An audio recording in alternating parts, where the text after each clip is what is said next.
Okay. Let's get back to business. What were we doing? What were we doing? We have basically fully explored this entire region, hoovered up all of the good stuff that we could find. And now want to take anything we can carry back to the south. And then maybe try to sneak down to the Bleak Inlet. Let's try to take all the stuff, stash it back in the coastal highway area where I've got some houses. And then I want to see the Bleak Inlet because I've never been there before. So where's the cave? Here's the cave. So there is a lot of stuff here. First we want bedroll. And so we have 40 kilograms of carry weight. A lot more than 40 kilograms of possible stuff to bring along. So let's get the necessities. Don't want to leave matches behind. Don't want to leave whetstones behind. I'm not sure I can carry Probably much more. want enough food to be able to walk back all the way. But there's actually more stashes of food on the way, so I don't think we need to bring any food with us. That will help. There is a choke point in the next region to the south. And that choke point is a climbing rope, which is going to need us to be under 40 kilograms of carry weight. And this is what I was fearing when I dropped all these feathers and acorns. Just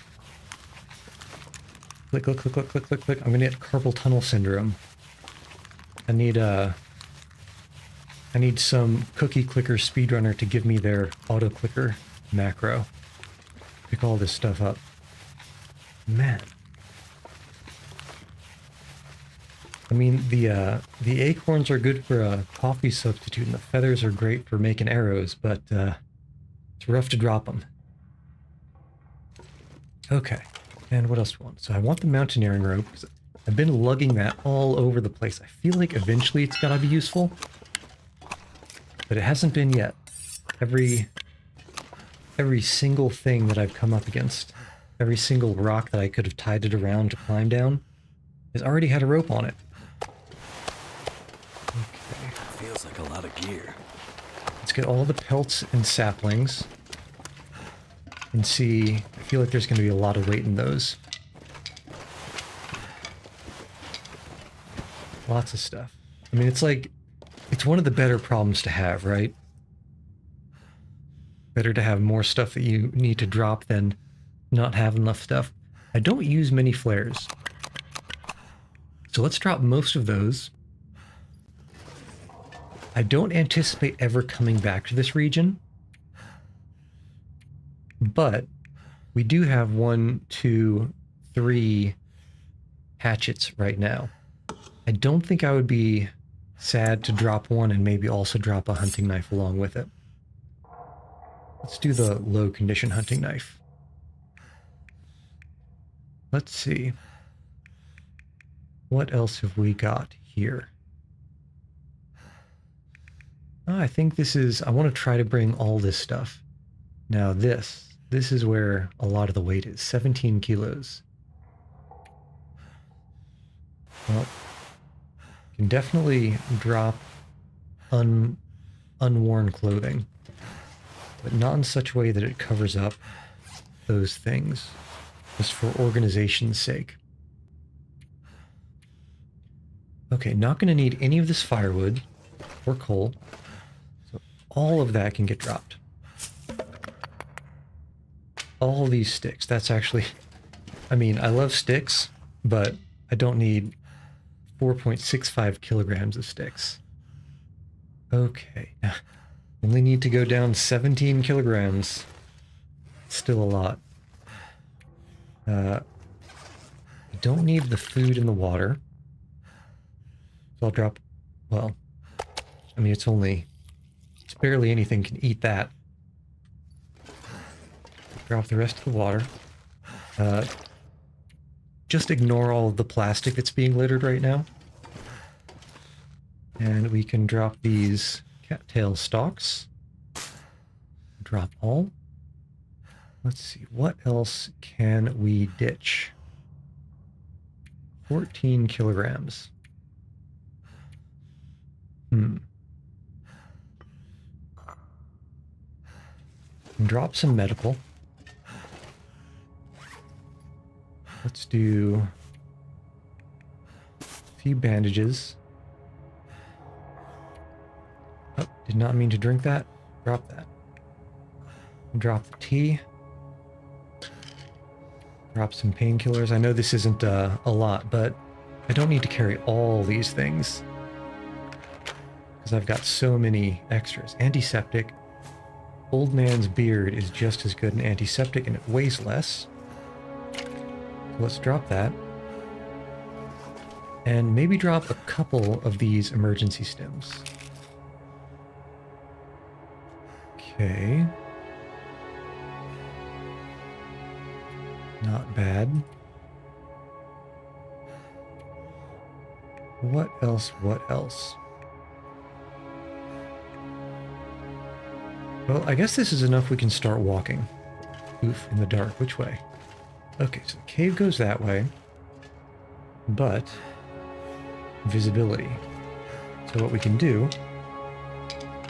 get some sticks and make a fire to grab a torch. This gear's starting to slow me And then down. with any luck, the cave is small enough. Let's see, charcoal. I don't need this many charcoal either. I do not mean to drop an arrowhead. Those are reusable. Not something that are desirable to drop, in my opinion.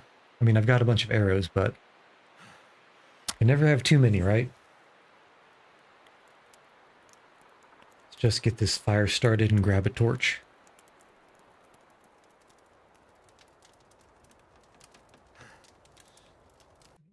Tab for a moment. There we go. Gotta see those computer statistics. Add fuel. All the sticks.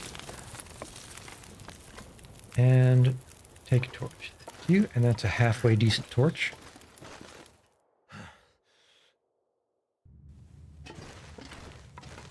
Alright. Oh, missed a pelt.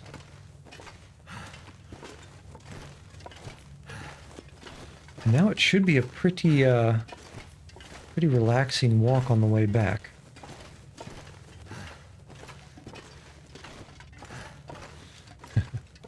I guess I must have made that fire when I wasn't sure how close the exit was, coming the other direction.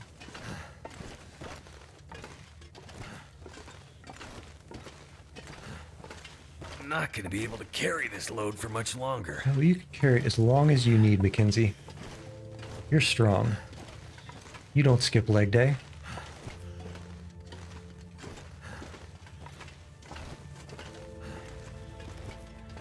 Alright. Looking good.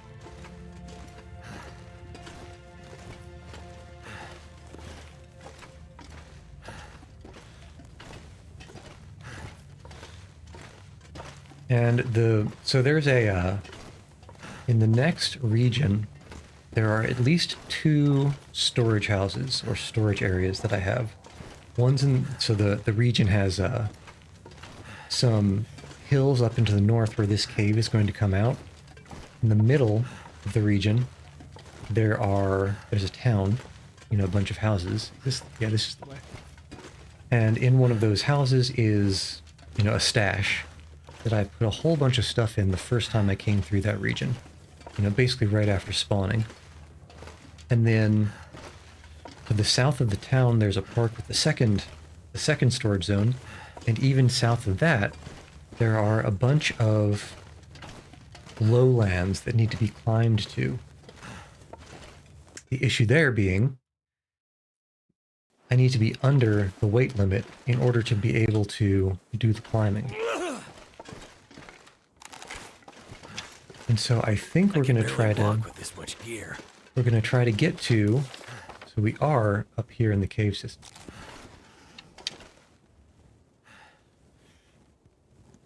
I hear something. I think I just hear the, okay, I'm pretty sure I just hear the torch. Yeah. So we are up here in the cave system, and we just need to walk south, go through the town of Milton, and this Milton Park, this little square, this is where I hunted a moose right there, and there's a whole bunch of meat and water.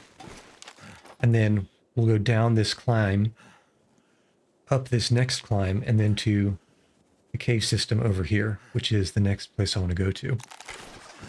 Actually, I kind of want to go to the Forlorn Muskeg over here because I know for sure. I know for sure in the Forlorn Muskeg, that entrance is going to spit us out onto an upper plateau that does have a climbing zone. So the question is, do I want to use the rope there? It's a little bit of a detour, but not too much. Or do we want to go the probably, question mark, shorter route?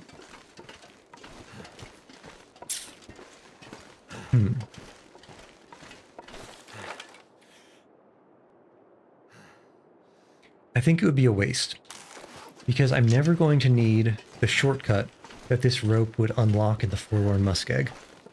I'm never going to be going back that way. Unless something terrible goes wrong. But I don't anticipate it. Well, not that you ever do, right? But I don't anticipate it. So I think, because I know for sure from the campaign takes place, at least one or two of the chapters, in the... Are you a deer? You're a deer. In the northeastern regions. So I guess specifically the Blackrock region. And I know there are multiple, multiple climbing rocks that may or may not need ropes to make some areas accessible or to make traversal a little bit faster. And so I think it would behoove me, deer pun only intended in retrospect, to keep that rope for maybe using it in that region. And speaking of the wildlife, let's keep an ear out for awoos. Because despite the lack of awooing recently and wolves sneaking up on me, stealth style, I do still kind of rely on the awoos to get an idea of where the wolves are on a particular region. Because I don't actually know where their available patrol routes are. I can only kind of have a little bit of an idea from passing through before. And even then they move, so... Is it the most useful thing? No, but it's better than nothing. At least that's what I tell myself, so I can sleep at night. For example, in the campaign, there's a wolf kind of across this rock area, but it wasn't there when I came up through this region earlier. I'm hoping it's still not there. Given our slow walk speed, if it is here, we're going to have to fight it. But it would be probably somewhere in this open area, or down in the stream over to the left under this bridge. I had an adrenaline spike just now because I saw the top of a stump, which is wolf-shaped. And it took me about a half a second to register that it was indeed a tree stump.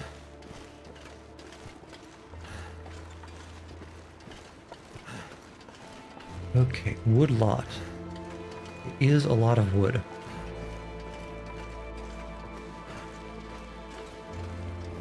There is a walk path right there in front. Just want to make sure nothing comes up that way when I'm passing. But I feel like I would have heard an awoo by now if there was something so close. Famous last words, of course.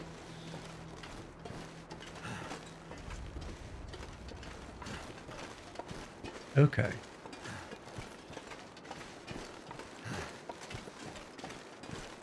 Okay, feeling pretty good about it.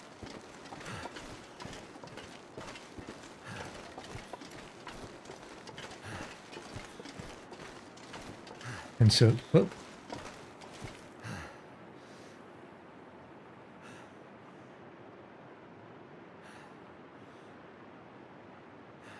There must have just been some background noise.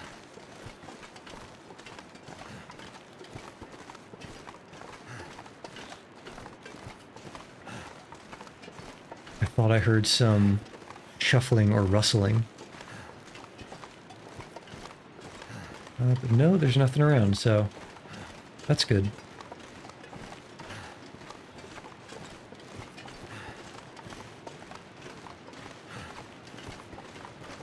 Now there's a straight road that goes through town. Deer. Okay, deer means we're safe. There's a straight road that goes through town, and we should be able to get a good look down it.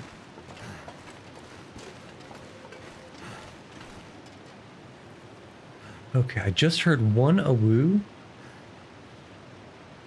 but it sounded extremely far away.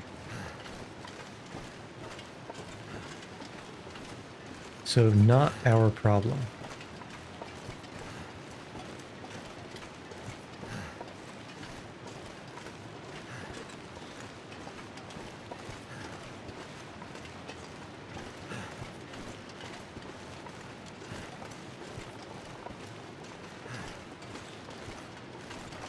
What was that? I thought I saw a lump of some sort. Okay, that looks deer-like. Are you deer-like? Yes, okay. Still safe. So this house, the Goose Mother house, wait, no, that's a vodka. The Gray Mother house is where I stashed all my stuff when I first came through here. On the way back up to that northern region, I didn't actually check to see what I left behind, so I might take a quick detour and see if there's anything. There shouldn't be anything really worth dragging along, but it's a good idea, and it couldn't hurt to just refresh the inventory in my mind. Oops. Accidentally pressed G.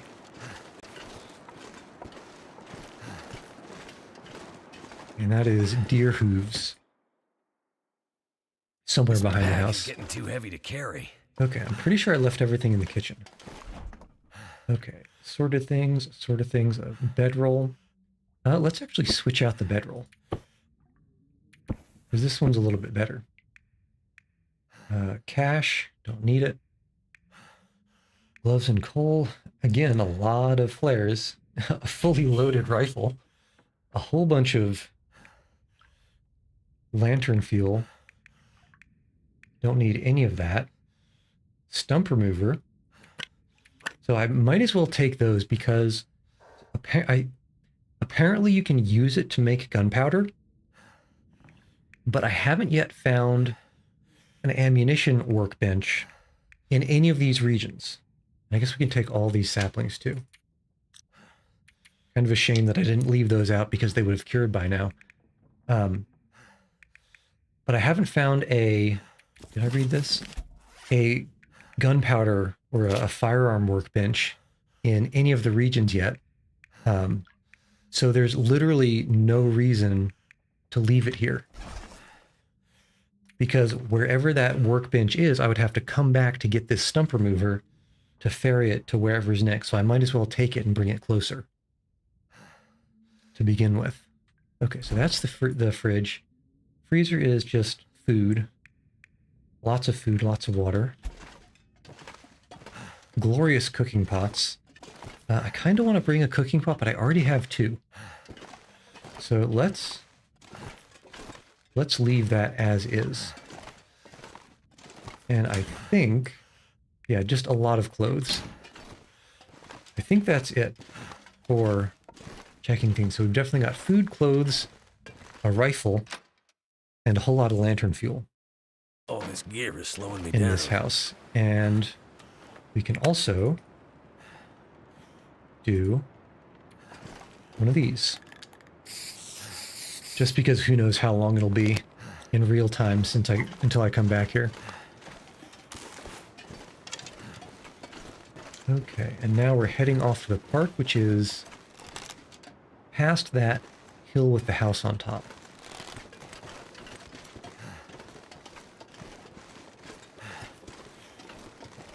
But based on the lack of awoos, it should be smooth sailing.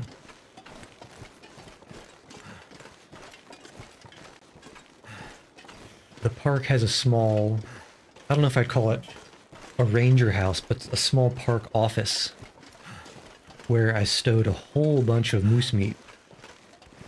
Literal moose meat. And that is where I'm going to drop anything that I don't want to take with down and up the ropes that will basically lead to the next area.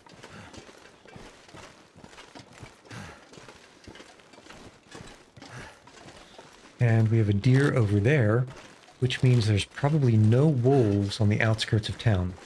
Rabbits too, so still probably no wolves in our near vicinity. Which is always a good thing. Okay, we're out of food, so we do need to make it there. Food and water, so we do need to make it there pretty soon.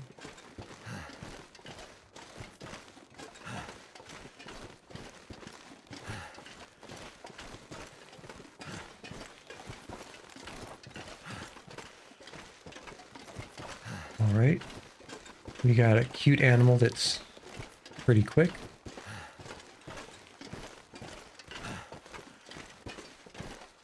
I'm somewhat surprised.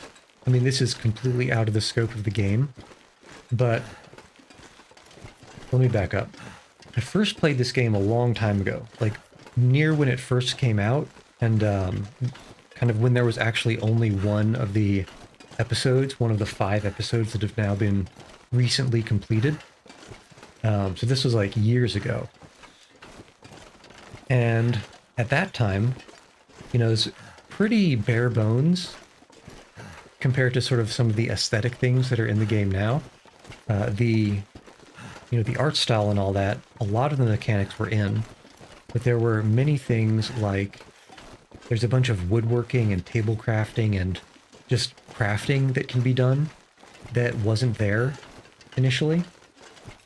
And I'm somewhat surprised that along the way they didn't add the ability to catch and like have a pet rabbit in a cage or something, because it is possible to pick up these little stones you can find on the ground, throw it at a rabbit. You hit the rabbit will kind of get stunned for a few seconds. You can run over and pick up the rabbit, and it gives you the option to either, let's say, prepare the rabbit for consumption or let it go. I'm surprised they never added a, stuff the rabbit in your pocket and make it your pet option. Because it just kind of seems like the sort of thing that the audience of this kind of game would go nuts for.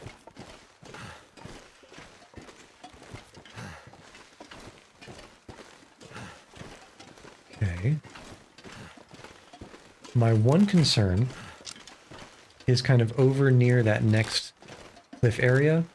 There may be a wolf in that direction, maybe a little bit to the left. And we do have one scent mark. I'm not very experienced in understanding how far a scent mark will let a wolf track me from. But I have seen them track from a substantial distance. But as long as nothing has migrated over in this area since I was here before, everything should be fine. But if you are a philosophy aficionado, you'll know quite well that ought does not imply is.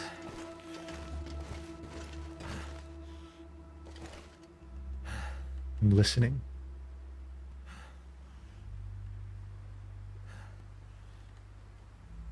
I think that's just tree creaking that I hear.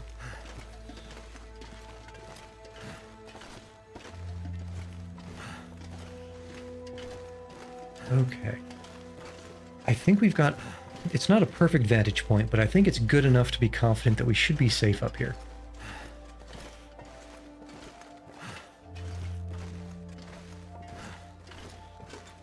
Okay, that's a little stash of acorns. We're carrying a whole bunch right now, so let's leave that be. Okay, and now our cute little house should be right there.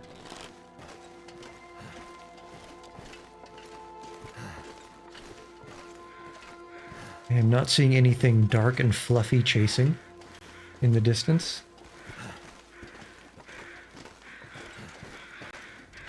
Crows, which are dark but not fluffy.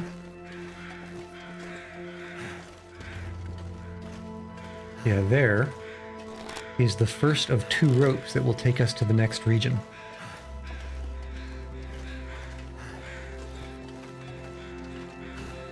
And it's a good thing this thing wasn't much farther off, because we're less than half on our fatigue meter in the bottom left. Top middle, I guess, if you're watching vertical. But once we lose half of that, we start losing maximum carrying capacity. You see, we started at 40 kilos, now we're 39.53. And as that fatigue goes down, it'll go down to like 25 kilos at the minimum. Okay, that's more hide to carry. All this cured gut. Okay, so the first thing that we can do to try and lighten some of this load is see if there is any clothing that it would be worth fixing. I would try fixing the hat. I would try fixing the boots. It would be somewhat of a waste, because it's 78% is pretty high. But 95 and 96%, I wouldn't even waste a wolf pelt on trying to repair that. So let's see, do we have a cured deer hide? We don't have a cured deer hide. Unfortunate. Okay, well, let's pick up some food and water, because we're going to have to sleep. And then head out in the morning. Water. Okay. So first we eat, then we drink, then we be merry.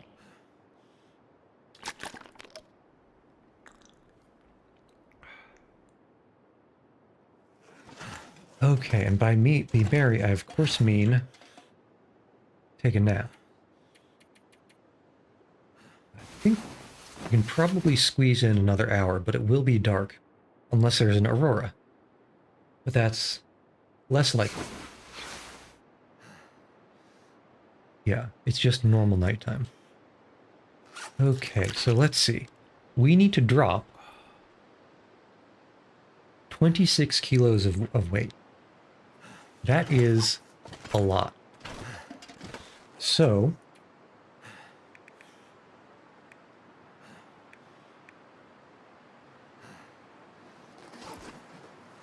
let's stash it in these cupboards here. I think let's leave stuff here as kind of like a decent backup. Like, for example, let's leave these sorts of things that are extra. This we can leave the bow. If we're leaving the bow, it probably behooves to leave maybe 2 really good arrows and a decent one. And if that's the case, then We can leave a hunting knife. Do we leave the revolver? I think we leave the revolver. And does that have any ammunition in it? It doesn't. So let's leave a loaded revolver.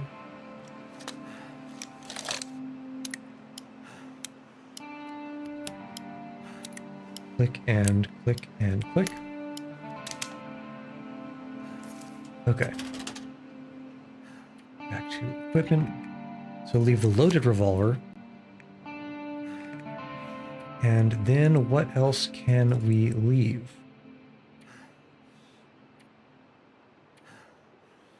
Am I gonna have to leave some of this stuff? Oh, I really... Well, let's leave a couple of these birch saplings to cure. Because those can be used to make some more arrows. And I'm carrying a lot of birch saplings right now. And I think there are a few elsewhere too. So let's leave 2 of these. Let's leave some cured gut and some crow feathers. Those can go inside the cupboard. Cured, cured, cured. Let's do maybe 5. And crow feathers. Everything needed to repair or remake some arrows. Now, this is a lot of pelts. It's so many pelts. Do we maybe leave behind one of the wolfskin coats? It is only 3 kilograms. But what does it take? It takes like, what, 4 wolf pelts? 5 wolf pelts to make a coat? 4 wolf pelts, and we're carrying 1, 2, 3, 4, 5, 6. Not quite enough, I think. We'll leave that for in case of desperation. Let's see, what else can we... We can leave some matches. What else to drop? Man, I really must... Oh, well, I guess the moose hide is extremely heavy. I'm thinking perhaps the better part, or the smarter move, is actually just ferrying things up and down, taking multiple trips.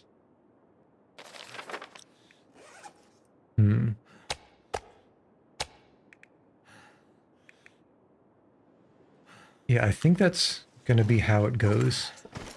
Let's see. What does a prepared acorn weigh?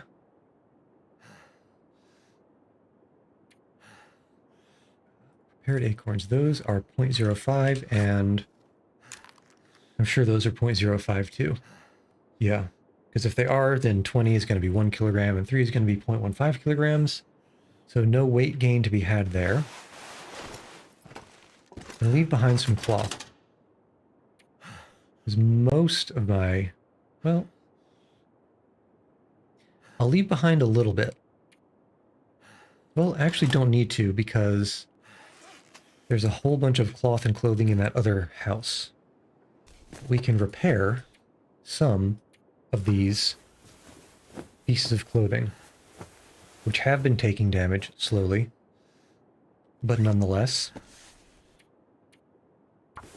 And we can use up some cloth and get some weight back as we do it. All right, so that's 3 cloths.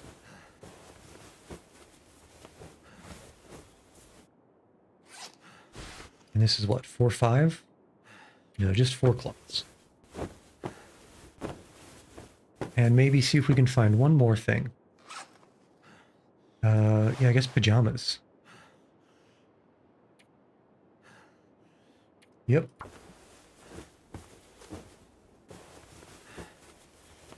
You call this a long john? This is a short john.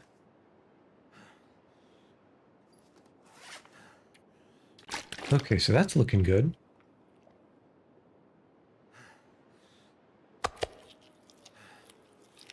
So far, anyway. Man, only 16 kilograms to go. Only 16 kilograms. Well, let's get some food. That ought to be enough to make it all the way back. Well, not all the way back. There is a way station that I have in the middle of the next region. And as long as we can get to there, we can drop most, if not all, of the extra stuff, because that is sufficiently central. Well, we'll think about it when we get there, but that might be sufficiently central to offload a bunch of things. Owl noises. Yeah, this is still a little bit slow for the walking speed, I think.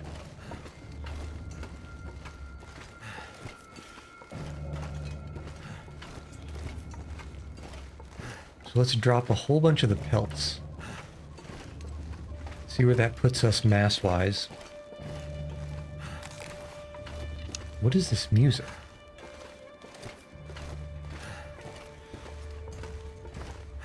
When the music goes way too hard.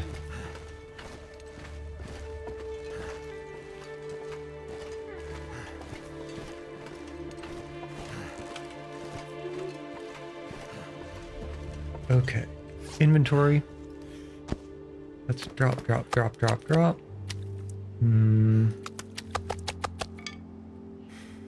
that's actually a pretty big chunk of stuff.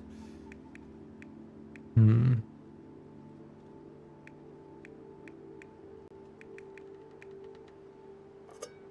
know, I'll probably drop the spray paint too. Back at the lodge.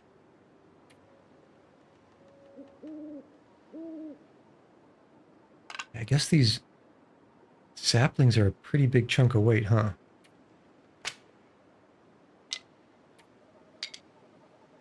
Yeah, it's going to be rough to go back and forth for, though.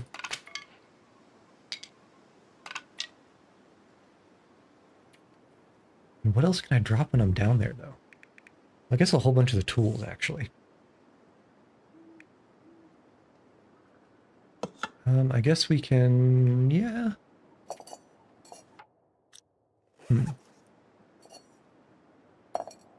Drop you and... charcoal. Okay, so now let's climb down,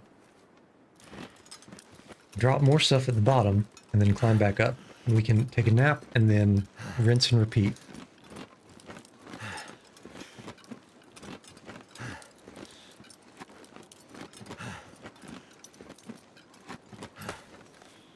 Actually, more than that, let's actually walk all the way over to the next rope.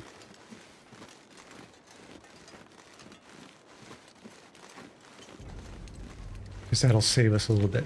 Now this entire plateau here, it's kind of a little, it's not a valley, but it is a lower plateau area that, as far as I know, is completely lousy with deer and no predators. So I'm feeling extremely safe in this area.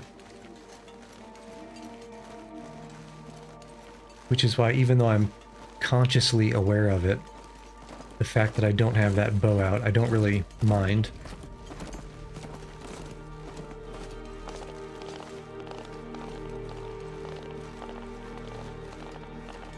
Okay, I believe, yeah, deer noises. I believe this cliff up here is where our rope is. Somewhere.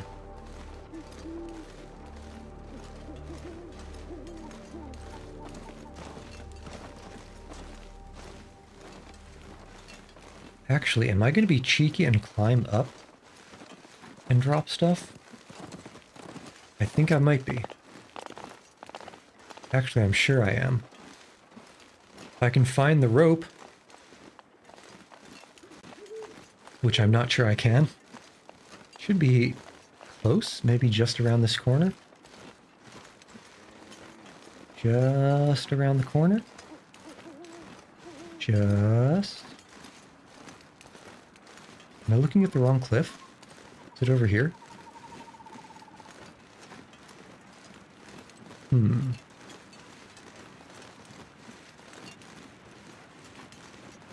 Okay, hold on. It's dark. It's dark. If I were a rope. Okay, now. I've seen this copse of trees from above. I think we climb across there somewhere? Or no, we climb across there. Which means the rope has to be on this rock face somewhere.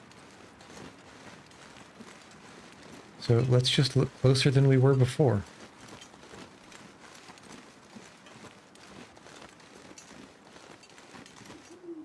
Make sure we don't accidentally fall off something.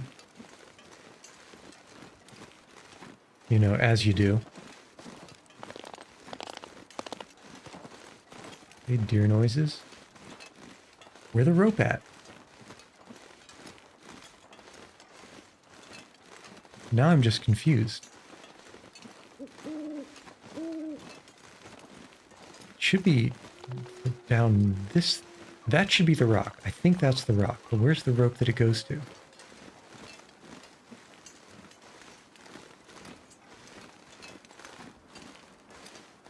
If you were a rope, where would you be?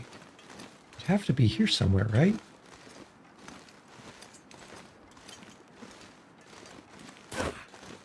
Oof. Can't be that crazy. There it is. Okay, now let's get on it before we lose... Before we get over encumbered. We're already pretty close, yeah.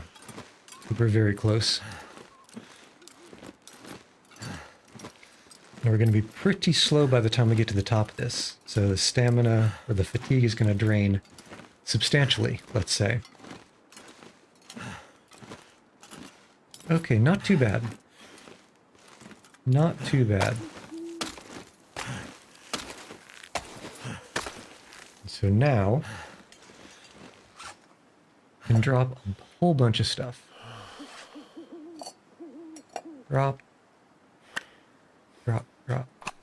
Drop, drop. Drop, drop. Drop.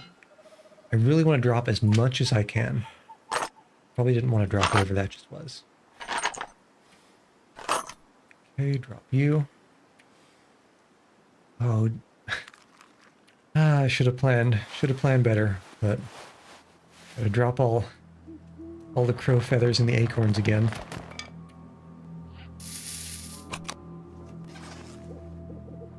Okay, I think that was a regular noise. Oops. And drop food and water.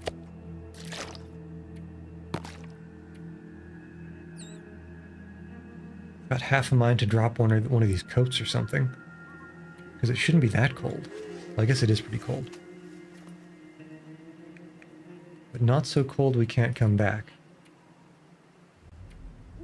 What else can we ditch? I guess all this stuff too, huh? Really going out on a limb here.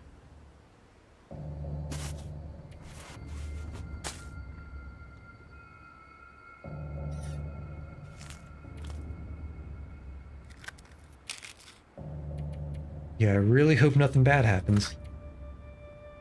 Okay, so we have almost 20 kilograms free compared to before. And I think we were only over our limit by 16. So, that ought to be enough. We should be able to pick up everything we dropped at the other rope, first rope, and then have no problem climbing. But first, because we are falling asleep on our feet, let's head back and take a nap. Ooh, it's actually going to be pretty rough going back up, because that is a very slow climb speed. In fact, I might pop a squat at the bottom of this rope and sleep for like 4 hours.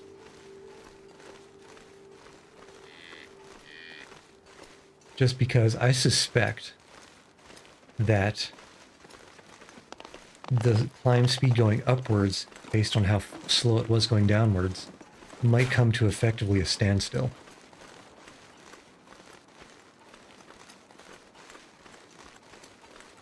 To the point that it wouldn't surprise me if he just fell off and broke all his bones. As you do sometimes, right?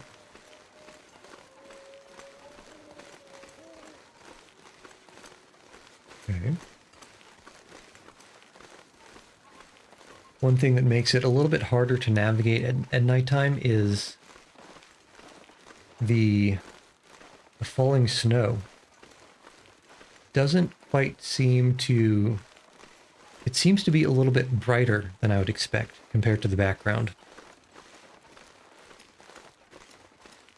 You'd think it would be something like about as bright as these tree trunks. It's a good deal lighter than that.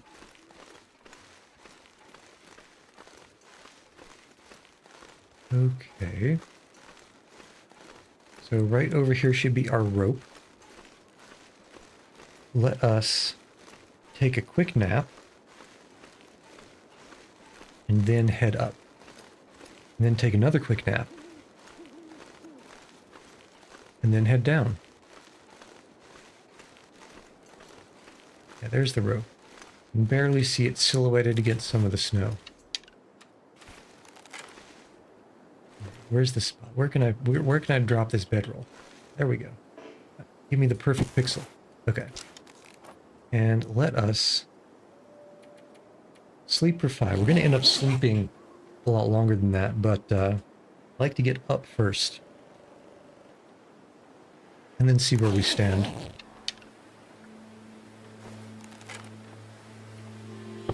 Could leave that just for a little bit of weight differences. Ooh, wow. It actually got very cold, and I took a whole lot of damage from that. That was not great. In fact, that could have been pretty dangerous. Did he sleep through a blizzard or something?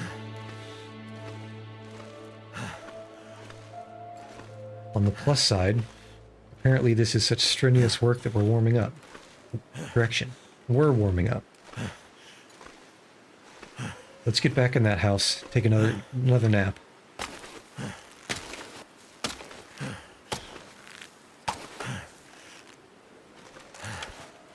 And just to be safe, because this is not a good situation to get ganked in.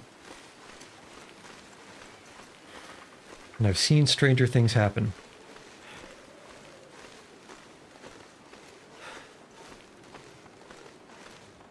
Okay, looking pretty clear. Alright, looks clear. I think I need to lay down. Oh, you're gonna lay down. Permanently. Not really. Only for a little bit.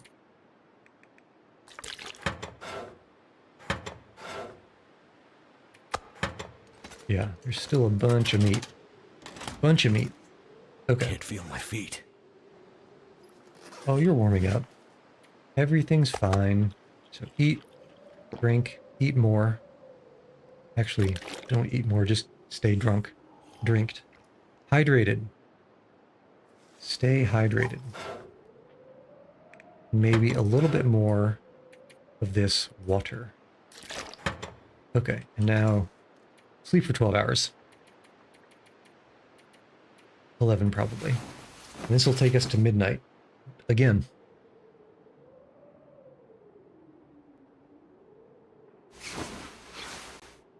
All right. Looking good. Got all the health back. We still have about 18 kilos free. 19 kilos. Okay, let's eat. And I think we can actually probably head out. There's a little bit of food on the other side. Don't think there's any water on the other side, but it should be fine.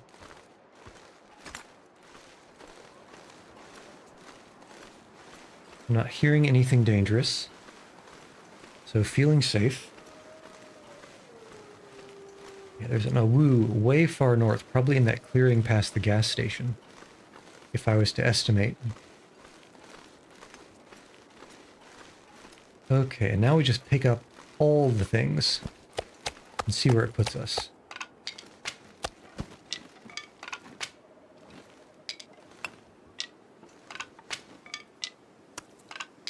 Click, click, click, click, click.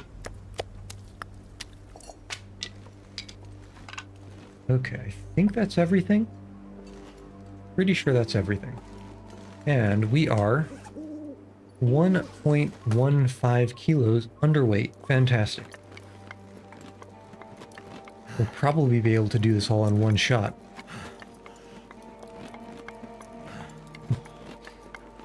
And no, I'm not going to pretend that I planned for it to be that close. I just kind of went by vibes. And when you do so many things with numbers as I have, I suppose the vibes are pretty good.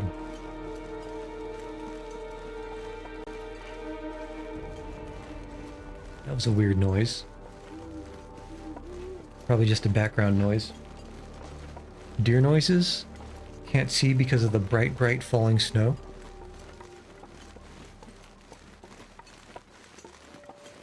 Shadows are making it kind of weird / difficult to navigate, tell where the quasi road is. But I have a better recollection of where that rope is. Not road. No, rope. Should be kind of right behind that tree there.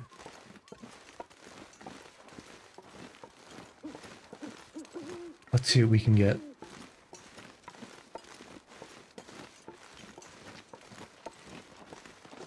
Once we're up, that should be deer noises.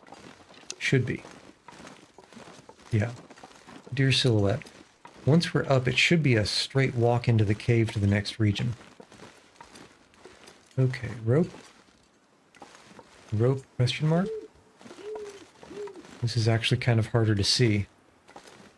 On account of the darkness, I can't see it against the snow on the ground. Well, we're not exactly hurting for time. Okay, there's the rock. I can see the rope bound around the top of it, which means the rope ought to be somewhere here. Can I see a silhouette like this? There it is.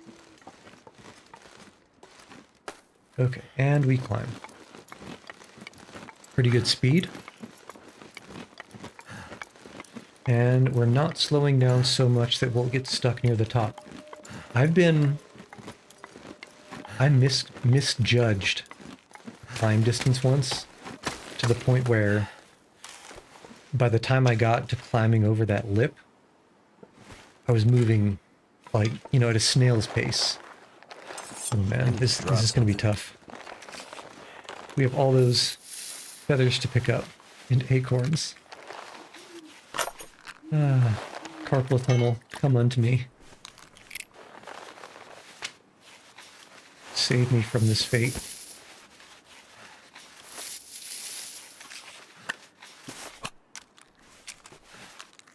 Not the worst, I guess. Come on. Oh gosh, I thought this was just feathers left, but there's a lot of other stuff.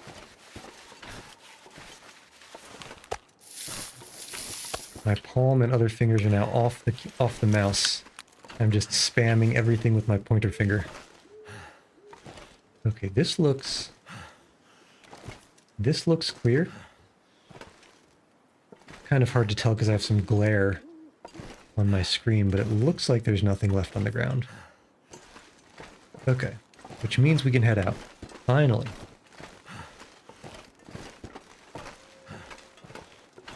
Let's go up until we have about half our fatigue bar, because by the time we get there, we should be able to sleep until dawn. Ideally, we'll make it all the way into the cave before that happens. Feels like a lot of gear. Because I don't want to get caught out in a blizzard again and half die from sleeping for 5 hours.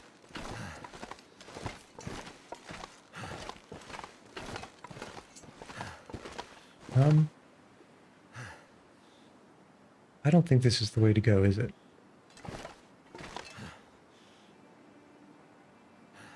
This feels like it's not the way to go.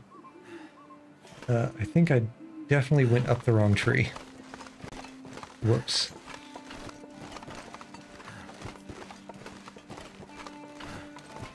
So that was almost walking out over a cliff.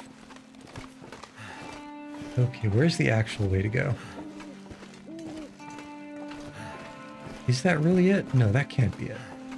There's no way. Okay, I think that's it. I think this is it.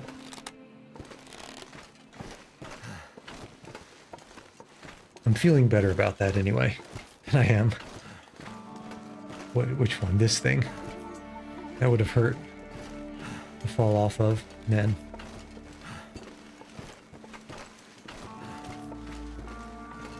Okay, yeah, this goes up to the next ridge. Okay, excellent. And there shouldn't be any... You know what? I've been burned by this kind of thing before. Let's just make sure that we're not stepping off into the void.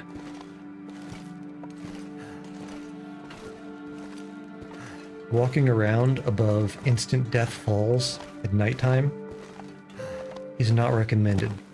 Ask me how I know. Okay, off. Okay, and we should be heading towards that little gap in the cliff faces.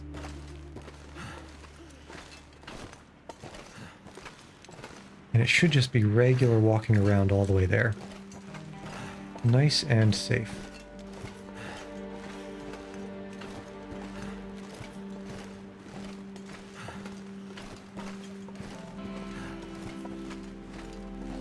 Now, to my knowledge, there's no way for a wolf to get up here.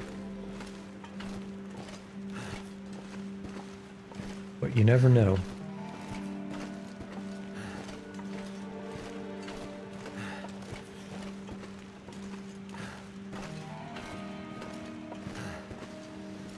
Alright, might not make it, actually, almost certainly won't make it all the way to the cave before it's going to be a good idea to take at least a little bit of a nap.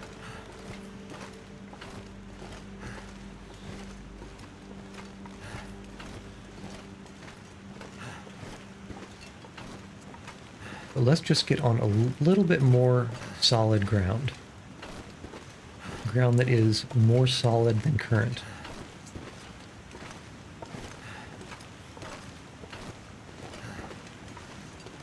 Because it wouldn't be fun to wake up and then accidentally walk out into the open.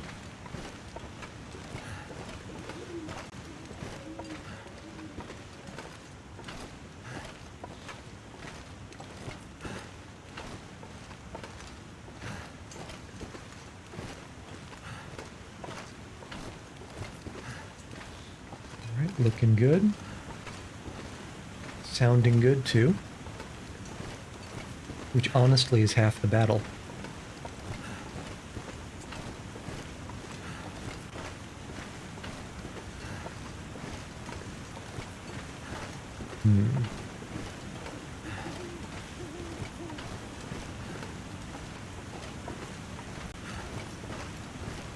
Now it's just a nice walk through waterfall country.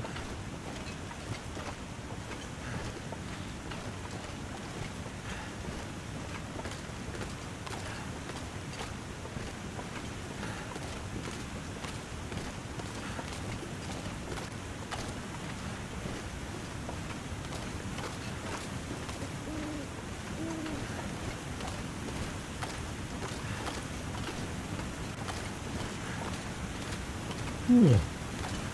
All this walking is making me sleepy.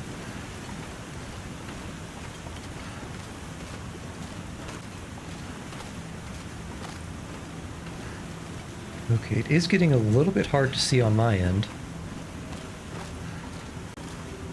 I don't know if any of you have any better luck with that, but I do know that this should just be a one-direction ravine with no real risk of getting lost or falling off into something. which is the biggest concern. Well, it's my biggest concern. Once bitten, twice shy, you know, all that.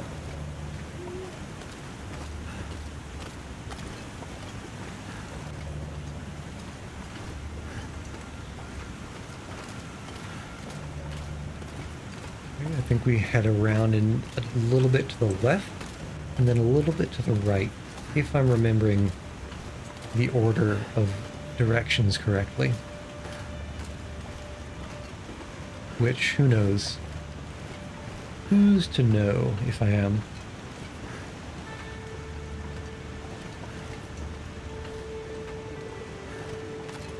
Ooh.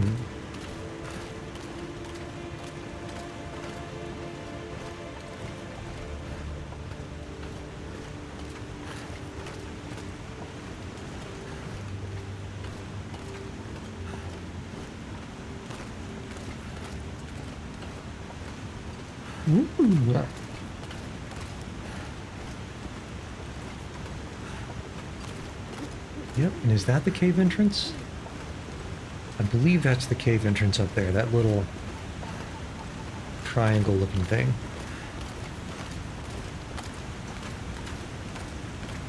Although, given that this thing keeps going, I think I'm probably wrong about that. Is that just a shadow?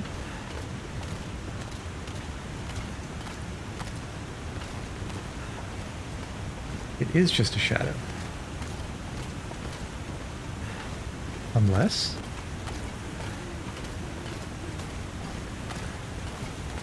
No, it's an oddly shaped dark rock. How riveting.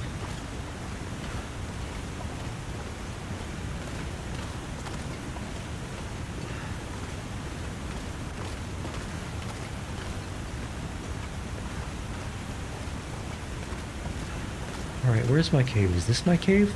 I think this must be my cave.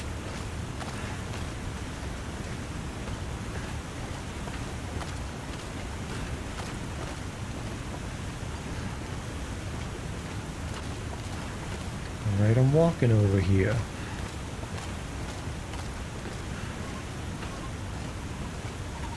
So let's just dip a toe inside the cave and then immediately fall asleep for 6 hours.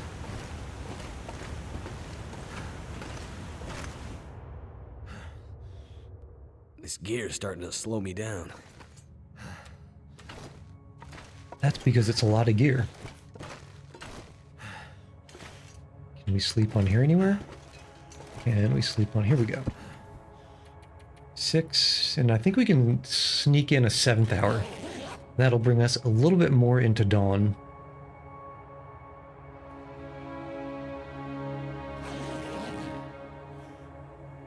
Okay.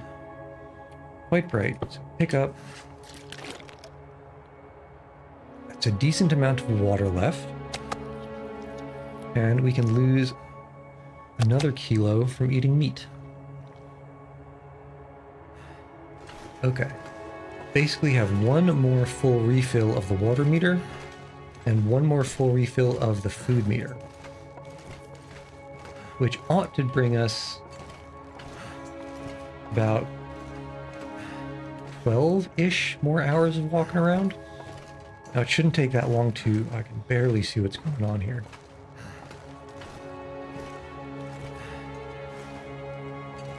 Or can I even? Okay, hold on. What am I looking at? This is the way. That should be enough to bring us back to the middle of the next region at least, which is where the next way station is on our way back to the desolate coast. Or I suppose the bleak inlet.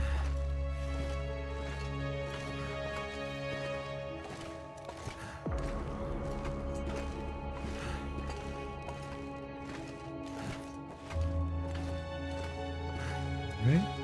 Do we have an exit? Not yet.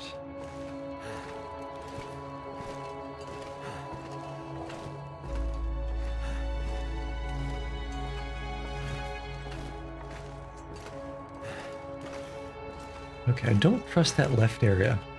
Well, but I must, because that looks like a dead end. I wasn't sure which way was the dead end, but this one looks much more promising.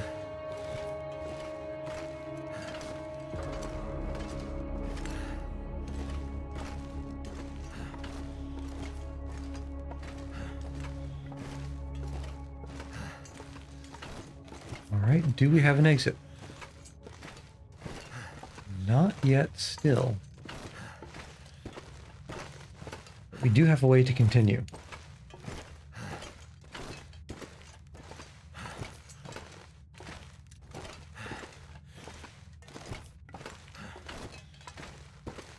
This cave is longer than anticipated. I can never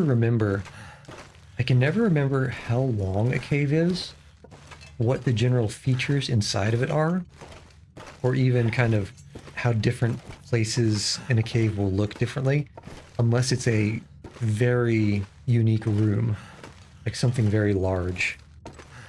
And that's led to some problems in the previous couple regions. That far northern region has an extremely labyrinthine ice cave that I definitely may have gotten lost in a few times.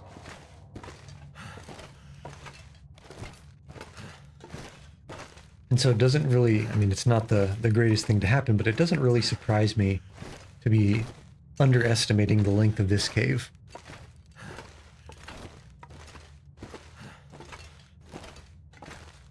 Because it happens sometimes. When I say sometimes, I mean usually. And when I say usually, I mean most of the times. Now, this guy should be empty if I've been here. Okay. On the right way. I was sure that the exit would be like right here, but it's just another large room. Suggestive of a non-trivial additional distance to travel.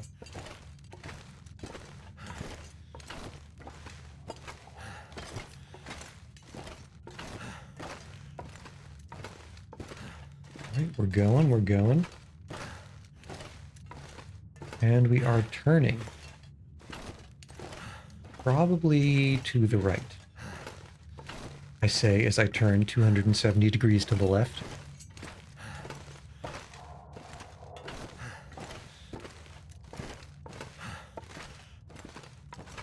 And as you know, due to the berry phase, those two things are not necessarily identical. Okay, there we go. The exit. Finally.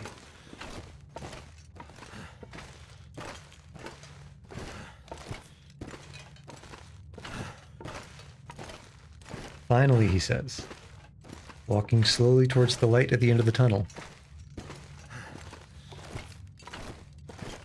Finally, he says. Finally. Come on, let me out of this thing, man.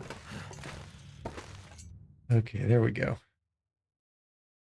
I'm not going to be able to carry this load for much longer. Alright, I don't see any threats immediately. We are down here in the cave system. I want to go to the east through this dark zone. I'll probably do a charcoal. I think I have one. To the Forlorn Muskeg train tunnel, and then just head north on the tracks. The camp office is where the stash that I have is. So it's not that far away. Of course, it's not right next to us, but we should get there today.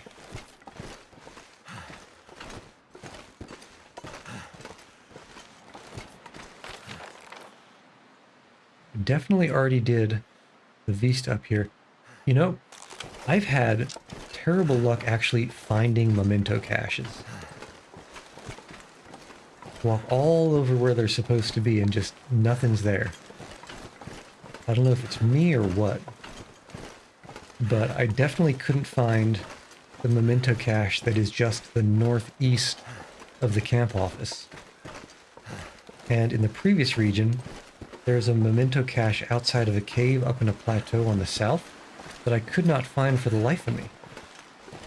I swear, I spent 30 minutes just walking around the area, using the spray paint, trying to accurately triangulate my location, and I could just never find it. But it is what it is, I suppose.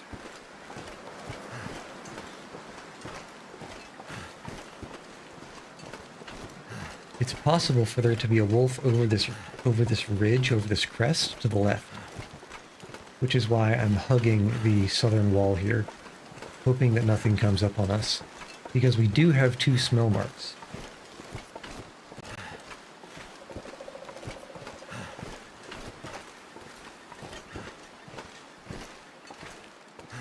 Taking a risk to take my hand off the mouse to take a drink.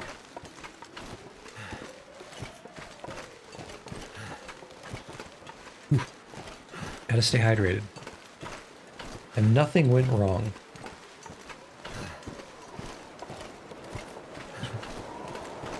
Is that a blizzard I hear or just wind? I suppose either way is fine.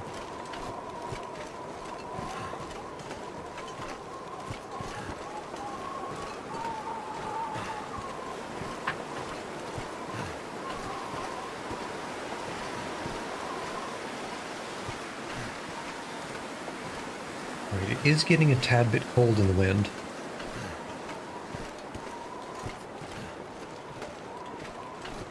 As long as we're in a windbreak, it should be fine.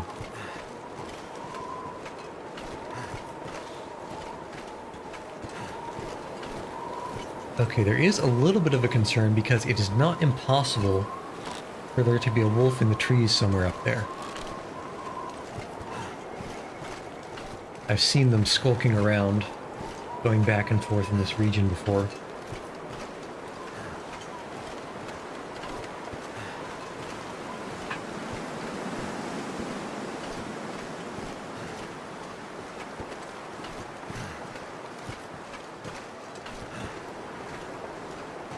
Right, looking good.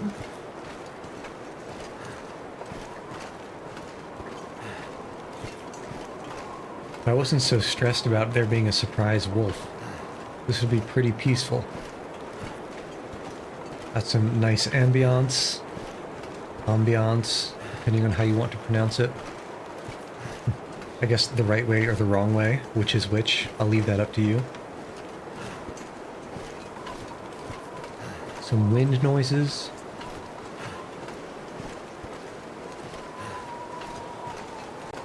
A nice placid forest. And not a single "Aroo" to be heard,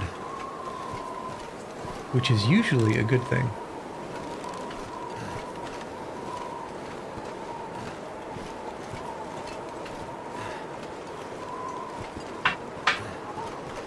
Slurp.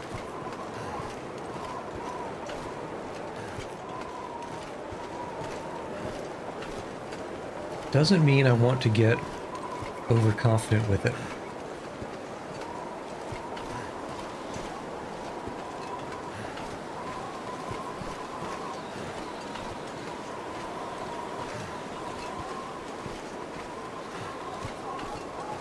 Okay. Now, the wind chill can go one of 2 ways. One, it could be a slight problem. Oh, I see you. And you see me, don't you? We can't really outrun this guy, so it looks like it's a fight. Come on. Okay. Kobe is for distance and precision. No. Kobe is for precision. Yeet is for strength and power. So let's... Kobe. Oh, let's get another. Wait. Oh, goodness gracious. Okay. Ooh. Well, that wasn't a Kobe or a yeet. Should be safe. Give me my arrow back, and I think we're carrying too much stuff. too much stuff to really get anything from this guy.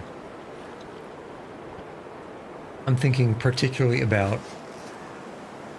Oh, nice, 5.5 kilograms of meat. I think we can live with the 3/4 kilogram pelt. So let's take that. Make sure nothing else tries to sneak up on us. Because we do have 2 scent marks.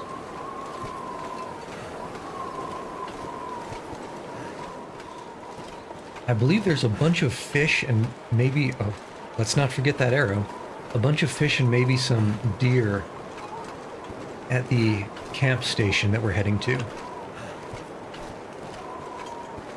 So we may not even need to go back for that wolf meat. Because wolf meat is actually surprisingly calorie inefficient. Takes about a little less than 3 kilograms to fill 1 full food meter. Which is a lot, considering that you really don't even get 2 full bellies from 1 wolf.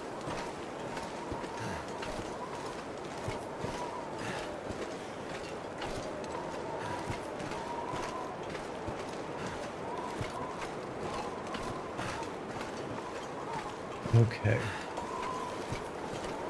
So, now that it's less of a stressful situation, I remember how it goes. It's Kobe is for accuracy and precision. Yeet is for distance and strength.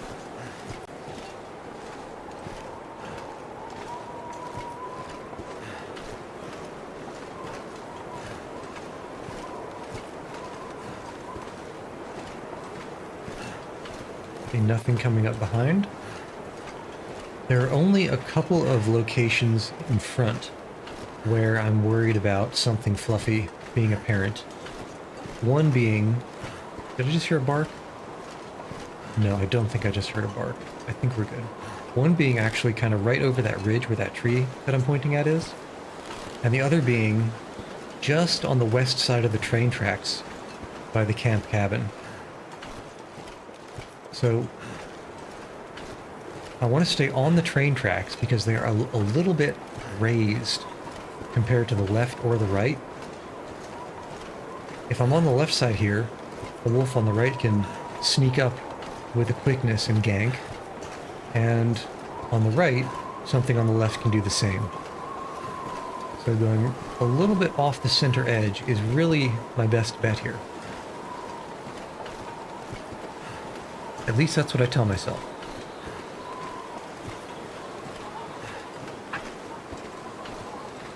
Okay, this is a pretty good view distance. I don't see anything all the way there. I'm not sure if you can see, but right at the tip of the arrow, the power line cuts off to the right, and it cuts off to the camp cabin. So that power line switch is where we're going to. Not switch, intersection, diversion, what have you.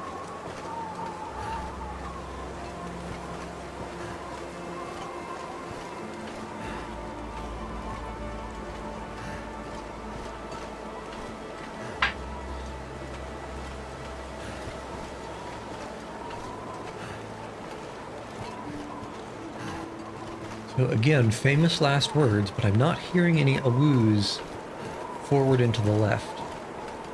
Of course, I didn't hear an awoo from that last guy, so how much is that really worth?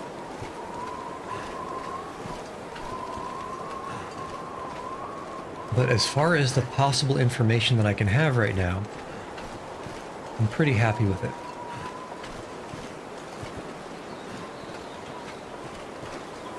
Just want to keep scanning for dark blurs, splotches silhouetted against the snow.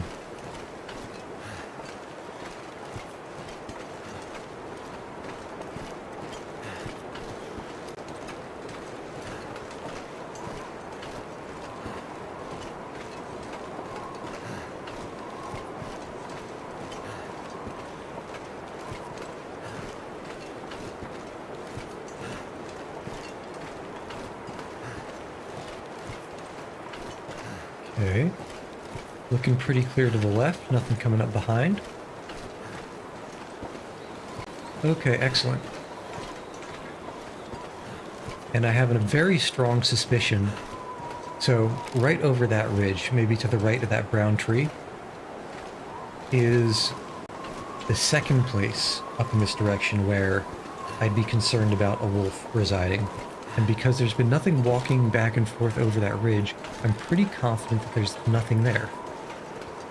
So it should just be a straight walk all the way to the camp cabin. I mean, I say all the way, we're like 80% of the way there. Okay. So it's really not far now.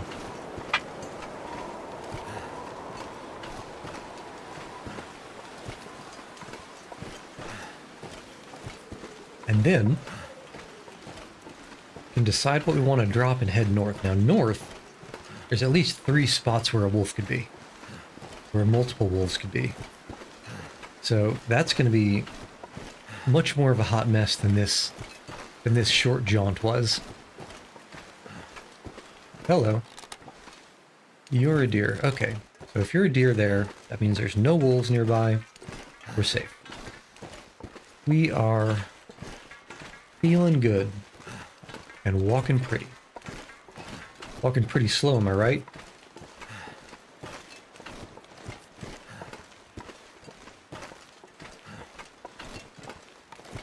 Well, it's alright. This game is, in the main, about appreciating the vibes. Which the devs really nailed. I mean, look at this. In fact, F10, grabbing a screenshot, grabbing another screenshot. Oh yeah, looking good. Never know what you can use a screenshot for.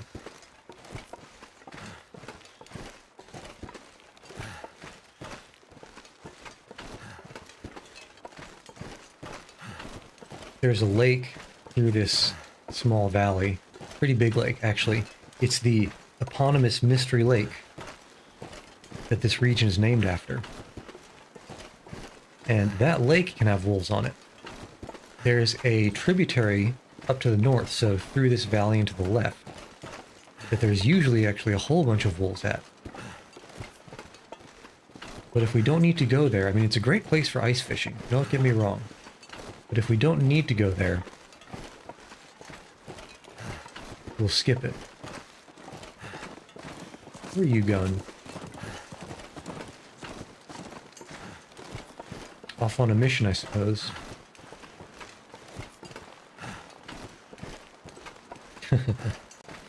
Stop on a dime.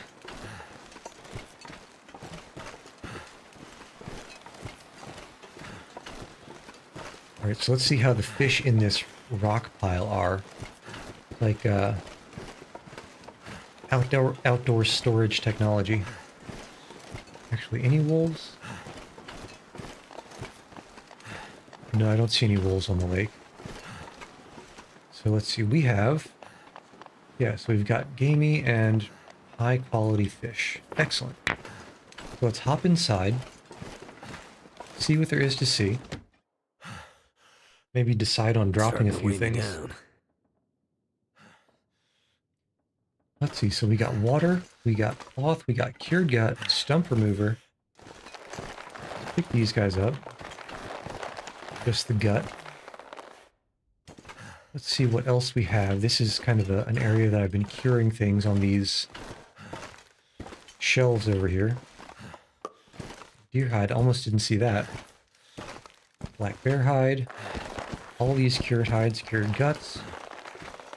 And cured. Man, look at all these saplings. You make so many bows with this. Okay. Okay, and now we can barely move. So I've stored a bunch of stuff in these cabinets. Let's limp our way over painfully. Or maybe this is just a very ominous zoom-in shot and it's a horror movie all along. Okay, here we go. Not a lot of space to put stuff, actually. Okay. So let us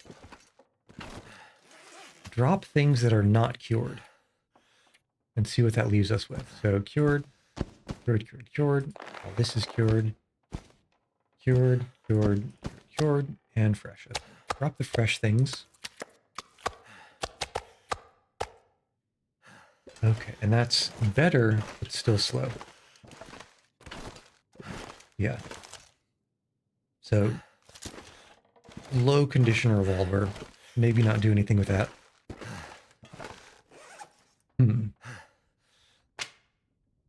Man, so many maple saplings. Jeez. And green maple saplings. So let's also drop the green. So many. The green maple saplings. All in one spot. We can leave some cured gut behind in case we need to make some bows around here.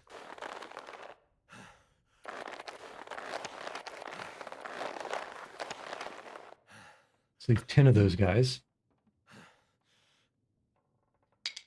And let's see, birch, cloth. So there's no climbing that I'm anticipating needing to do. How slow are we? Okay, it's not the worst speed in the world. But I would like to be able to drop a few more things.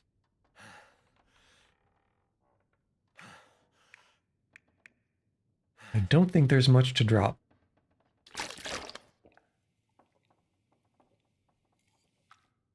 At least much of a qualitatively different kind of thing to drop. Okay, so...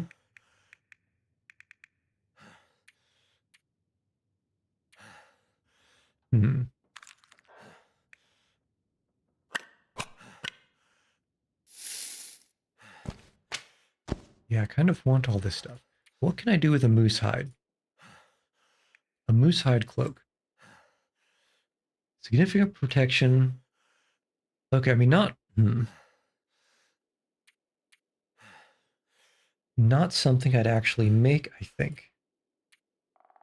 Because what I have right now are 2 wolfskin coats. So moose hide gives you 3.5 Celsius temperature, 4 wind chill, a lot of water resistance, and 20 defense.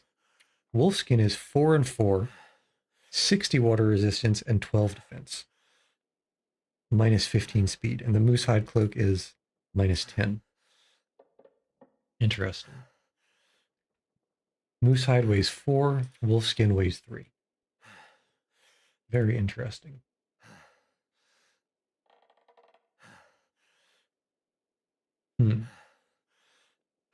I'll actually have to think about that. It might be a worthwhile trade-off. Okay, but at any rate, let us sleep and then head off to the north. I want to do 2 things. I want to try to see where this memento cache is. Don't know if I've ever gotten up wherever that is. And I also want to try to head past where all these wolves are going to be on the way up.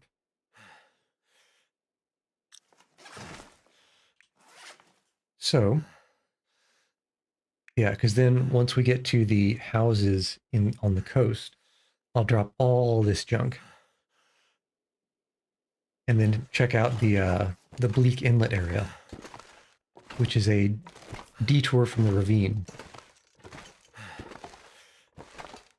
Okay, but let's sleep for 6 first, and then decide how much food and water to pick up. 6, sleep. That'll bring us to just about dusk.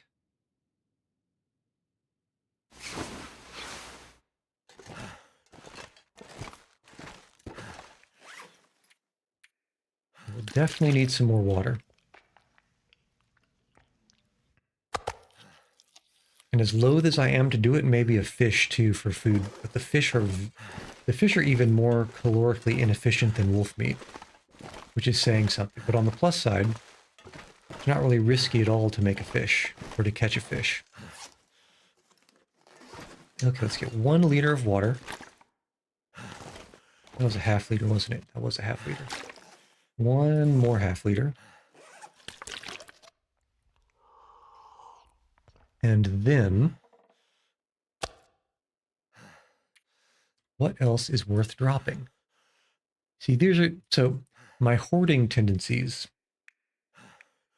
make me very, very hesitant to drop anything.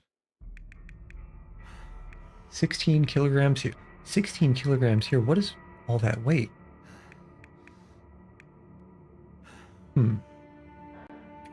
23 kilograms of crafting materials, which is almost half of everything.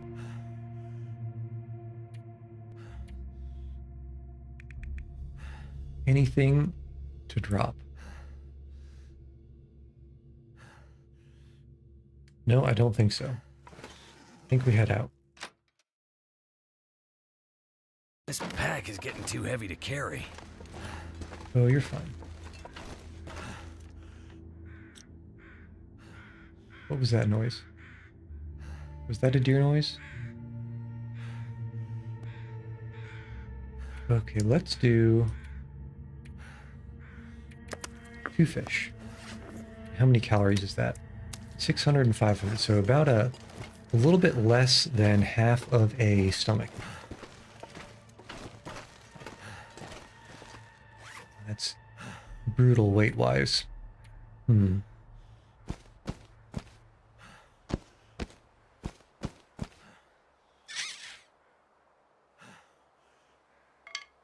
Cured green.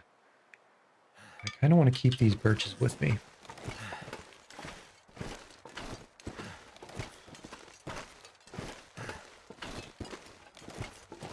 Okay, and again, what did I say about immaculate vibes? Just something about it.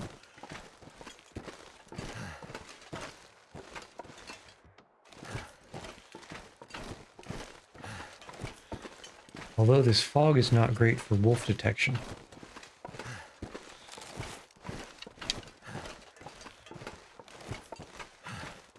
The sun's setting. It's gonna get a lot colder soon. You know it.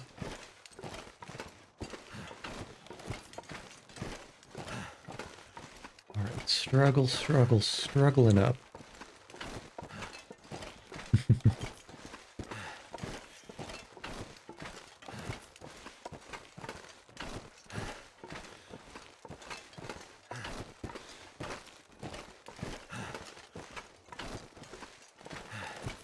Yeah, one thing that I should probably run the math on this, but I want to see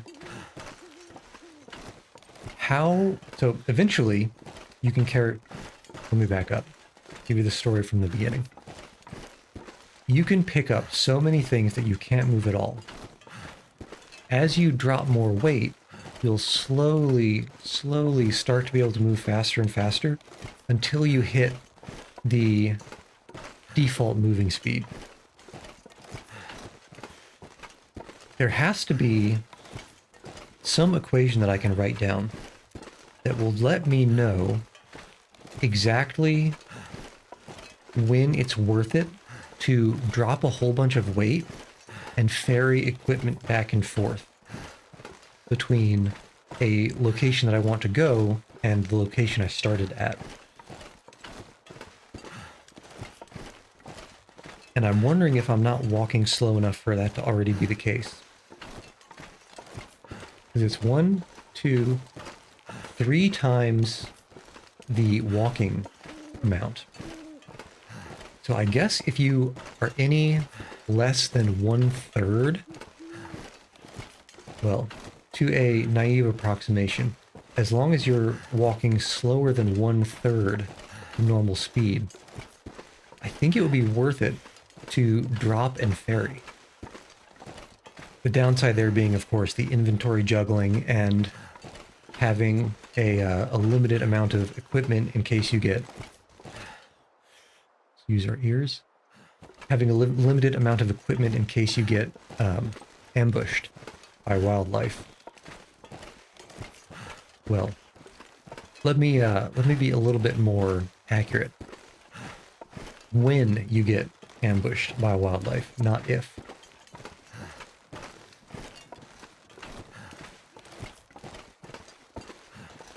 I mentioned earlier that I originally played this game when it was, you know, I don't know if you'd call it alpha or beta or what, but in a very early incantation.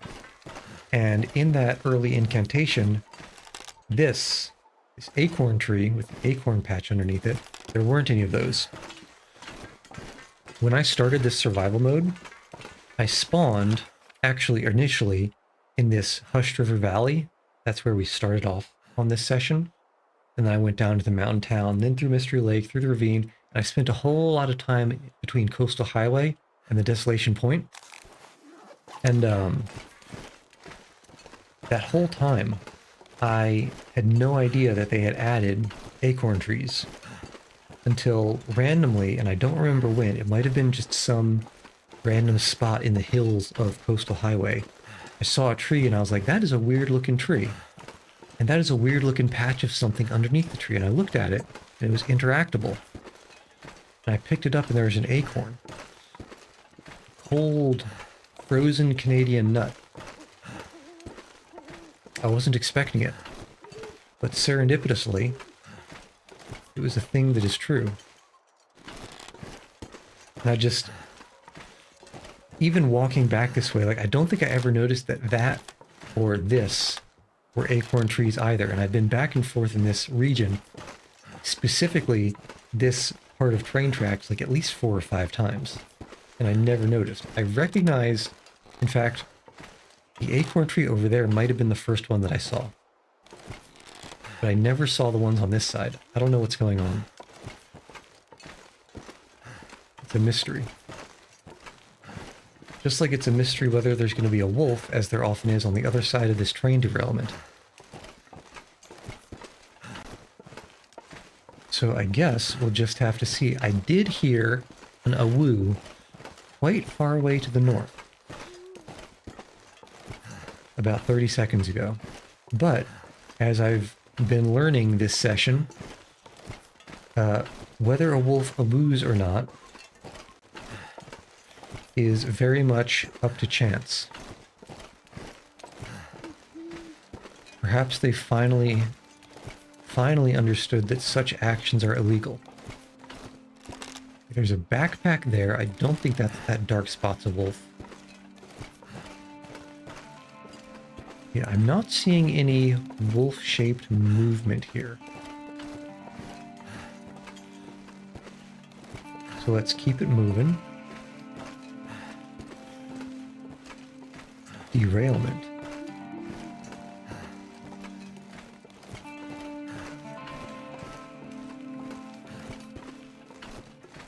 So down these train tracks,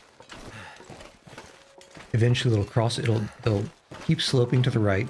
Eventually there will be a bridge to cross.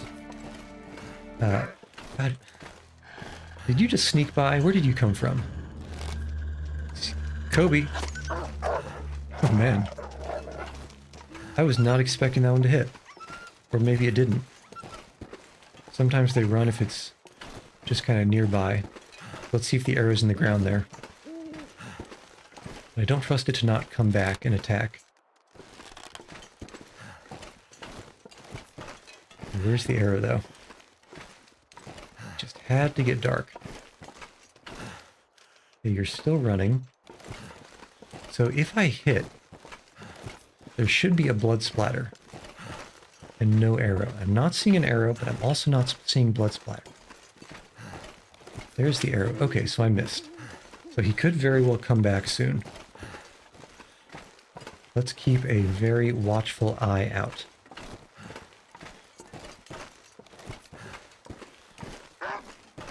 Okay, I can't even see you. Where are you? There you are. Come on, stop juking. Damn. This is not going well. Alright, here we go. Click, click. Jeez. Okay, so you should be permanently running because I stabbed you good. Which means let us fix this ankle. And we need to use a bandage, which are here on the ankle. And there was also pain. I think we're just going to suck that one up. Just be careful. Be prepared in case. Now, I will sleep here until morning if I can't find this arrow.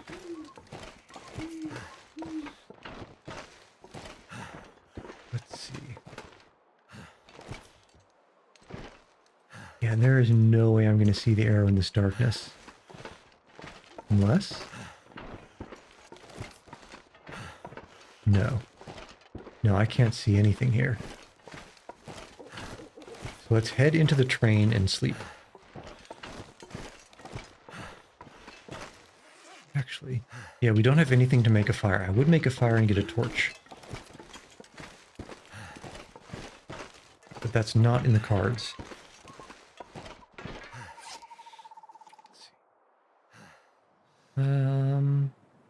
Okay, didn't really lose any condition on the clothing, which is honestly the worst thing to happen during animal attacks. I suppose if you spam enough, you can get lucky and not get torn clothes.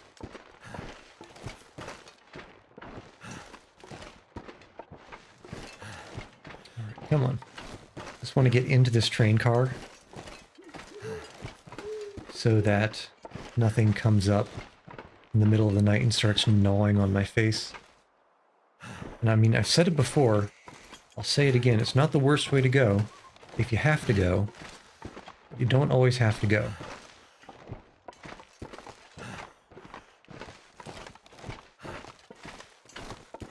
Okay. Let's toss down the bedroll. I'll probably start out sleeping for 3, see where that gets us. Because it's not unusual for it to actually get lighter if it's not cloudy at night. Fully rested. Let's drink. I think we can probably eat a fish. And that'll clear up some weight and make us walk faster. Great. Up. And you are still cloudy. Okay. Let's rest the pain off. There we go. Okay. And it's definitely bright enough to see what's going on. We're holding with pain. Not too bad.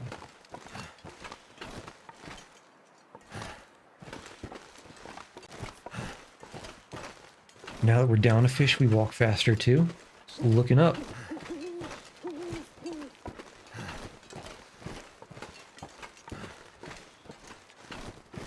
Now, well, we got that one wolf, and it ought to have run off and hopefully bled out. Almost certainly not going to be the only one up in this northern area. I guess, like I think I was saying before I got so rudely interrupted by Mr. Fluffles, there's a bend that goes around, then there's a bridge, and on the other side of that bridge, there is a kind of like a couple of trailers. And there's a sort of wolf stalking spot where a wolf likes to be in those trailers. And in addition, under the bridge is also a place that wolves like to be. But where did I shoot this thing? Is that it? Over here? That is. I didn't realize I shot it so far left. I suppose the wolf was juking at the time.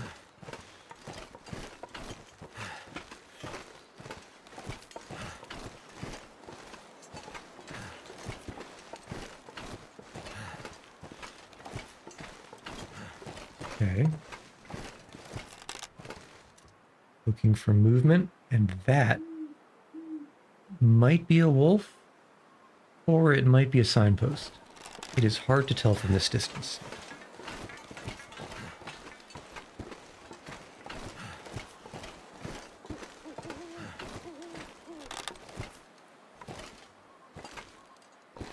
Definitely hard to tell. Although, considering that it hasn't moved, I'm suspecting it's a signpost.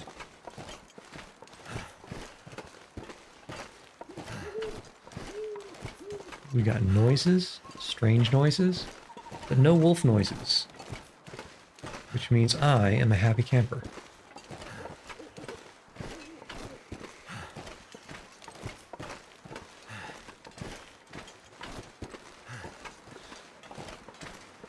Okay, we're walking. Not Christopher, though. Would be good. But he's got a tough accent for me to imitate. Probably because I just haven't watched enough of his filmography. I don't really have a lot of experience with it.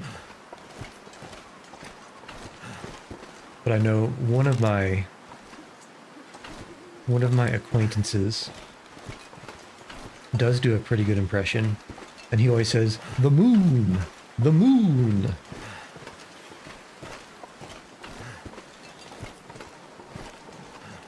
Okay. So now we're a little bit vulnerable over this hill to the left. Gotta keep an eye on that. Okay, I thought I heard an awoo, but it turns out it's just the wind. So that is definitely a signpost, not a wolf.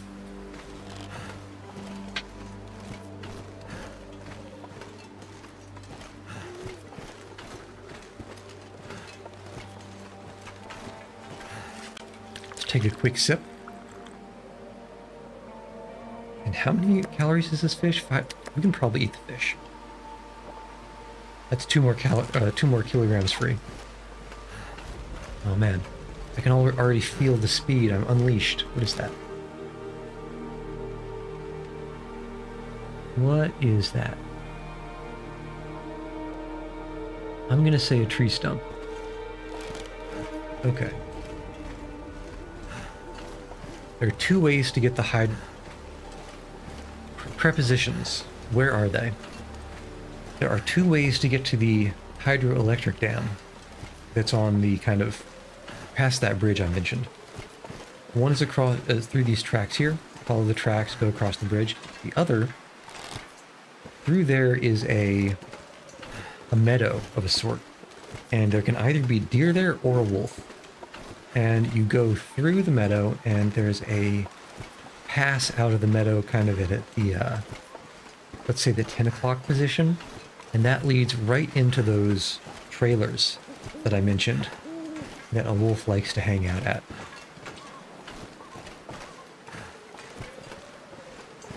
We're just walking. I think we'll have better luck. There's at least 2 blind corners that I worry about going that way.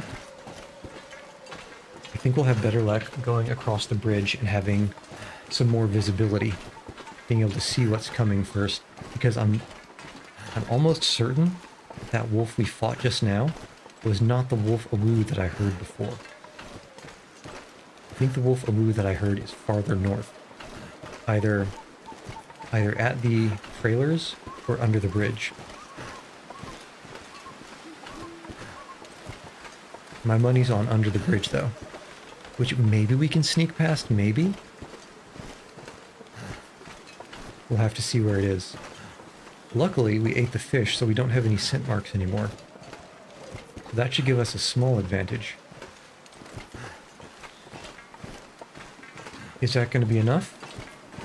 Only time will tell. Well, I suppose some of the pro people who play this game could also tell, but from my perspective, you gotta try it to know it.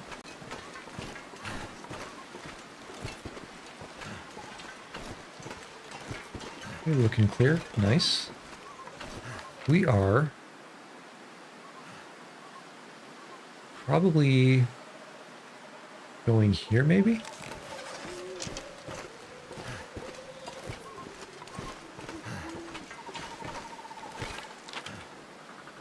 Yeah, we've definitely passed this vehicle. We're at this bend now.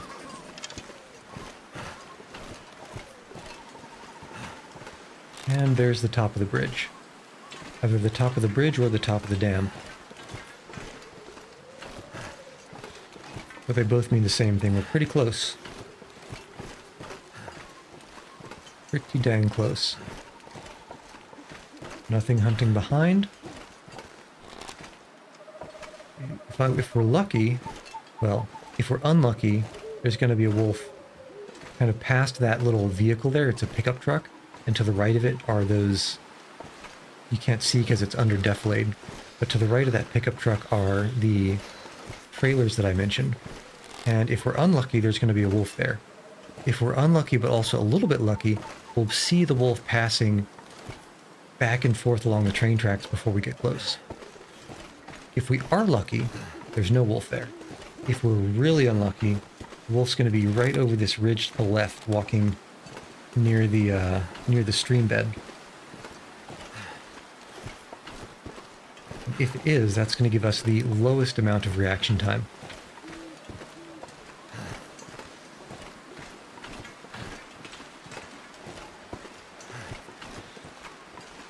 We'll just have to play it by ear.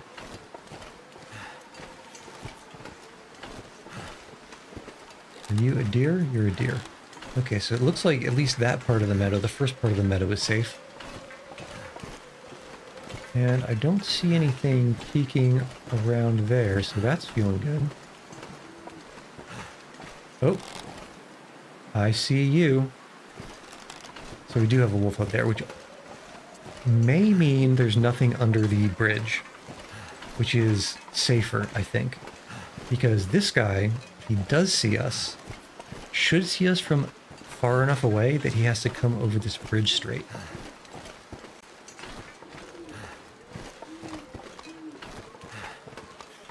Train bridge, who would have known?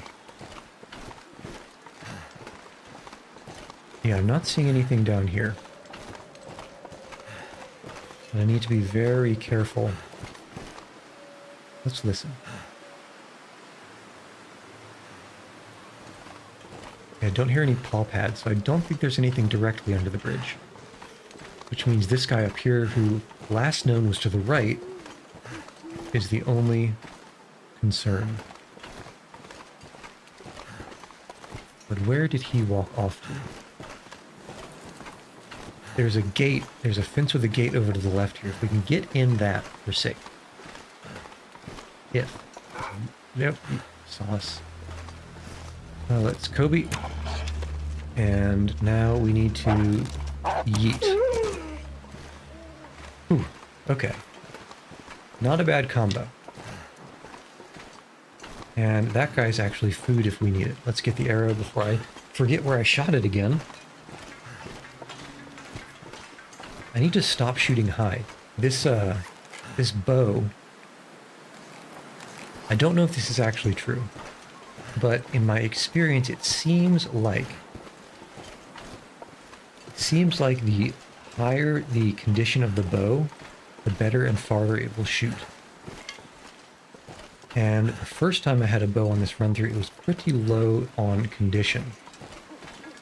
So I'm kind of in the habit of shooting higher than I should. Okay, where the heck is that memento cache going to be? The map says like up there or something, but I don't think you can get up there.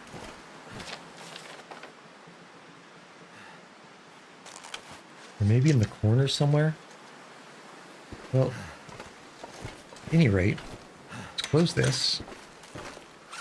We can drop a bunch of this stuff to walk faster.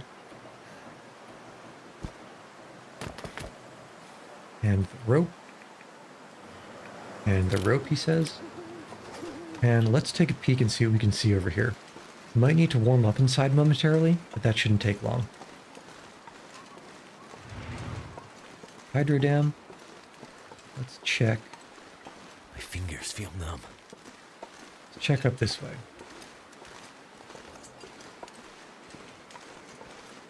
We don't want to be on the steep for very long. Because an ankle will break.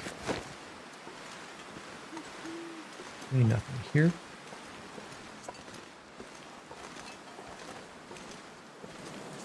Or perhaps the memento is in the hydroelectric dam? I'm not sure. Okay, I'm not walking that. That would break my ankles for sure. For sure. This looks a little cheeky. Our memento cache, I might stash it up here somewhere. But I'm not seeing anything. Well, it certainly could be another invisible memento cache. Okay, let's see. Let's check inside. Well, actually, we'll probably have to sleep until morning. Because it's dark in here. I might have to drop some gear. Yeah, it's too dark to walk around, so... Let's nap. Probably get 3 hours out of this.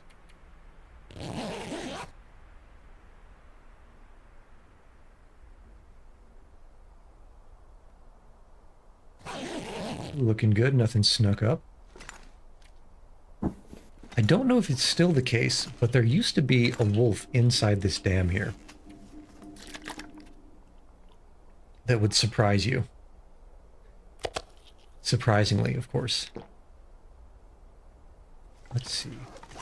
Kind of low on the food and water situation. So we're fine on water now.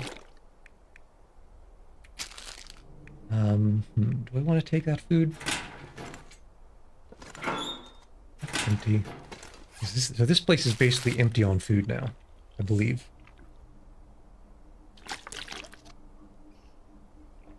All right. Feeling good. I think when I came here, I used these drawers. I moved everything from them. Did I have the good sense to leave a lantern behind? Don't believe I did. See how much daytime it is. Not a lot.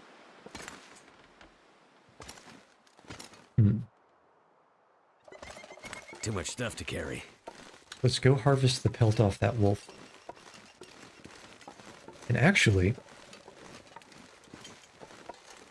let's harvest everything from the wolf. Cook it. Should be plenty of firewood in the general vicinity. And there should also just be the one wolf. Should, of course, is aught contradiction.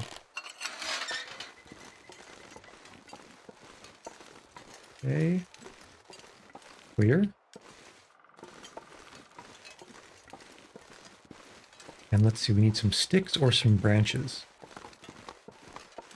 There's tons of wood in those wooden pallets inside the fence area, but I'm always loath to use resources that do not replenish. It's the same idea of never using your potions because maybe you'll need them later. Nice to have a stick for lighting things. Branches, always good to pick up. So that wolf had, what, 5 kilograms of meat on it? So 5 kilograms of meat is going to take... So 2 kilograms per cooking cycle. Means 3 cooking cycles. Each cooking cycle is about 50 minutes. So if we can have 3 hours of meat... Not 3 hours of meat. 3 hours of burn time on the fire. That's a good threshold. Which we're not going to get from all these sticks. Unless there's actually a lot of sticks here. But we'll definitely get it if we break down that. Probably, is that a fir limb or a cedar limb? I can never tell by a cedar limb, I think. We break this guy down. Yeah, fir limbs are, they're a lot darker. Cedar limbs are more grayish, I suppose. Okay, head back up. Harvest, harvest, harvest. Light, light, light. Cook, cook, cook. And that will put us in a good space.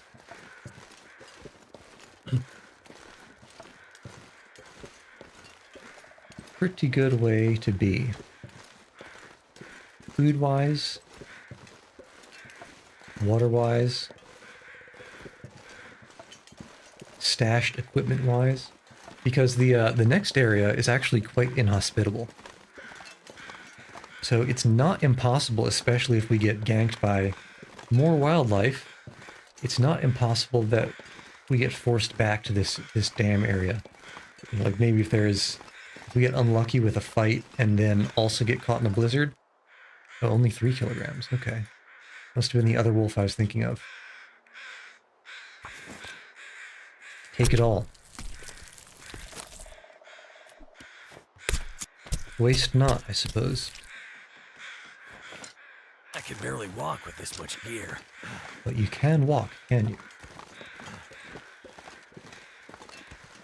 Okay, this is fine.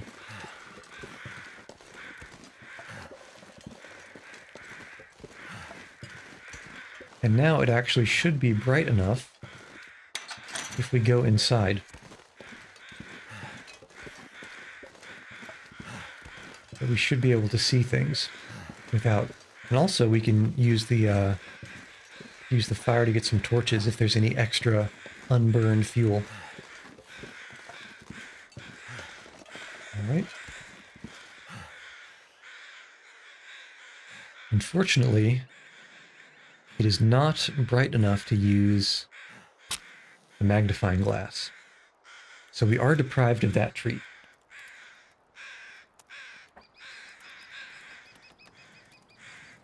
But I suppose having a fire, whatever, is good enough. Ah, and we also have the weapons of mass cooking. All right. Okay, let's do some sticks.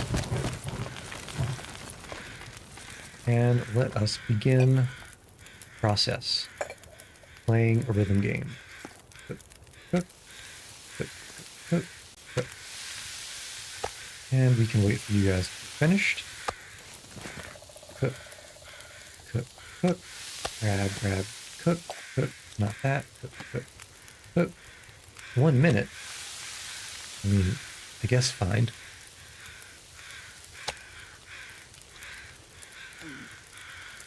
Okay, which means this, hour and 44, is actually overkill. Hour and 44 will do 2 liters of water, though. And here, an hour 19 will do probably 1.5 liters. But I know it will do 1 liter. 42 minutes, hour 14. I want to grab torches until there's barely enough water to boil it, or time to boil this water. So let's take 1 torch. That's a low quality torch. Let's put it back. Take this guy. Low quality torches. Extinguish these. This is a strat that I've seen. Take you. Extinguish. And can we afford to take 1 more? 35, 34 to 41. It's probably going to be close. 31, 33. Yeah, the embers will take care of that. So let's hoof it inside. Watch it be light enough that we don't need the torches. That would be typical. Let's see if we can find that memento cache. I think it's going to be somewhere in... Yeah, it's still pretty dark here. Somewhere in the right side of this building. Maybe down or up. I know and spoiler alert, in the campaign there's a loose floorboard here. There's no loose floorboard now. Let's see. Are you random Christmas lights trying to lead me to something back here? I don't think so, because I'd have to break down the pallet. Okay. Let's head up, up, up to, I think, the 3rd floor. So, 1st floor, 2nd floor, and 3rd. Actually, let's check the roof access first. Looking for a memento cache. Are you hidden in the vent? No. I was a cheeky looking memento box. Where would I be? Where would I reside? I've definitely been here before.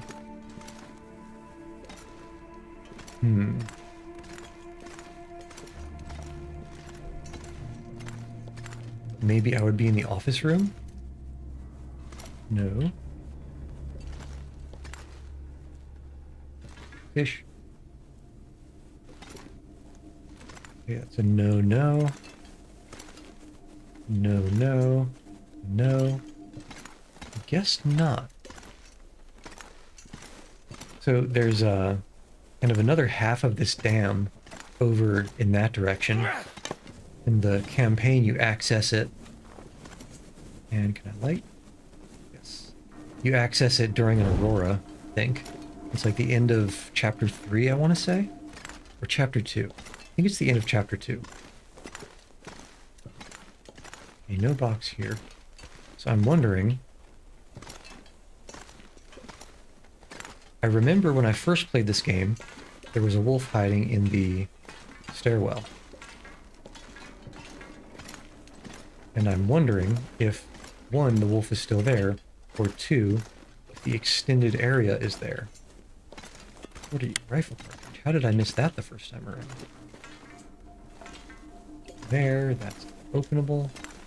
That's a trash can. But I do need to be careful because I just have the one torch left, unburned.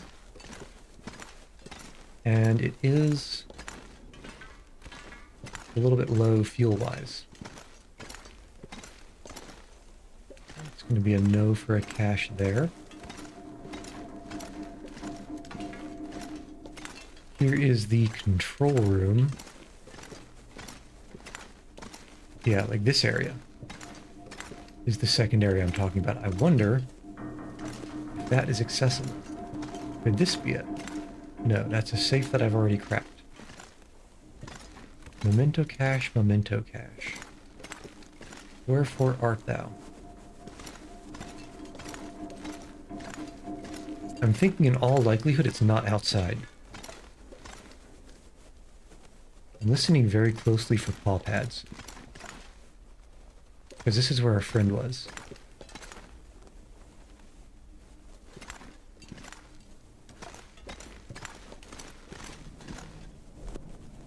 Don't hear anything. And, okay, storm lantern, excellent. Yeah, and this should be blocked. Or at least it's blocked in the campaign.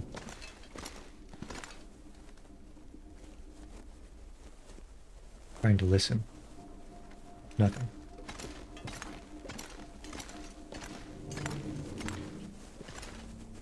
Okay. Listening again. Okay, so it could be anywhere in this huge room then. I hope that lantern is full that I just picked up.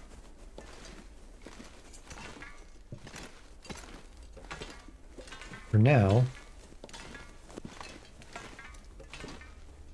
I think let's light this other torch.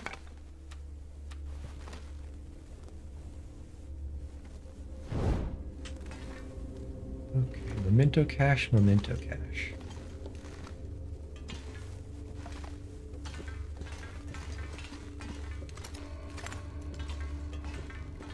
Not seeing anything obvious. Nothing hidden in a corner over there. Nothing up here.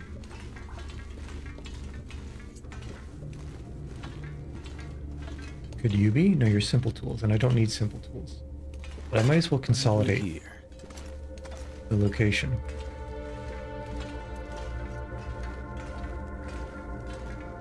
Don't want to leave any location unchecked. Always love to see a rifle cartridge. Never get too many. Let's see, anything Aha, I remember that. You climb up this in the campaign. It's kind of like a soft lock that will keep you from picking up too many things. And it's kind of a troll. Aha, sorry. I was hoping that was lantern fuel. It's kind of a troll because you can't. So in the part of the campaign here, it's during an aurora, and so you can't sleep. But you need to simultaneously have enough fatigue to go up this rope, and also enough stuff, or not, I guess, enough not stuff, or little enough stuff that, okay, a decent amount of fuel. Do we have anything to refuel? I don't think so. Actions, yeah, can't refuel. You need to have a light enough weight that you can climb the rope to get around.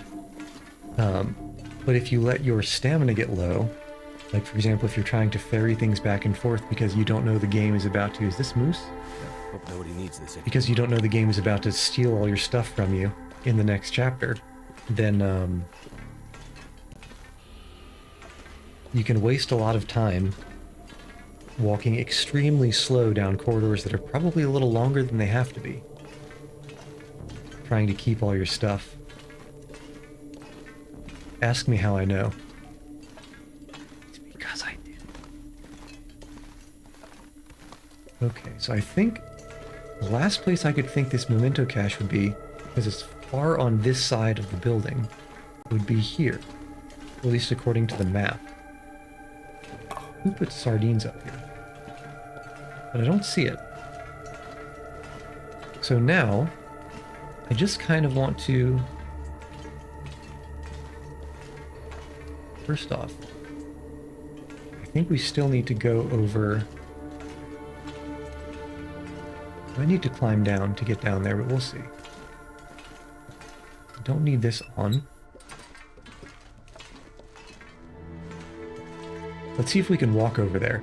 The reason you can't walk over there in the campaign is it's an aurora and there's a whole bunch of exposed wiring. And it will kill you. At least as far as I can tell.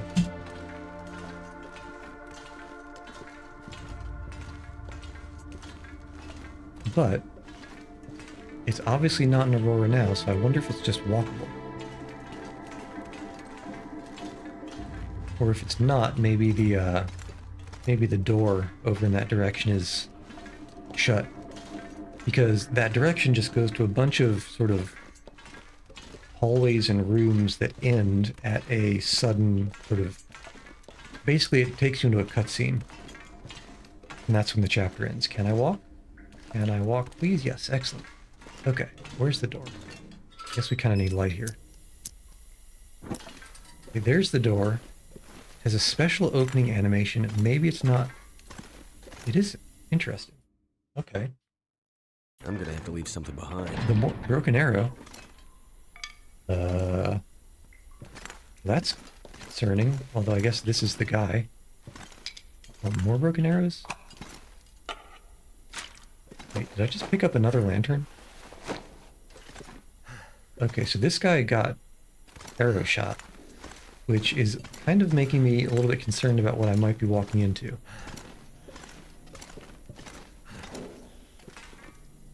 Okay.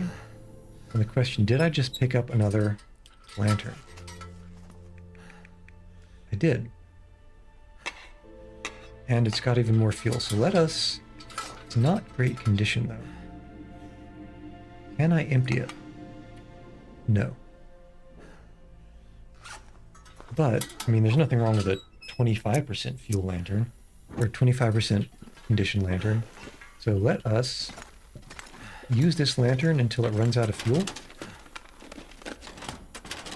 And then we can use the other lantern. Because I don't really need, like, food or orange soda or anything like that.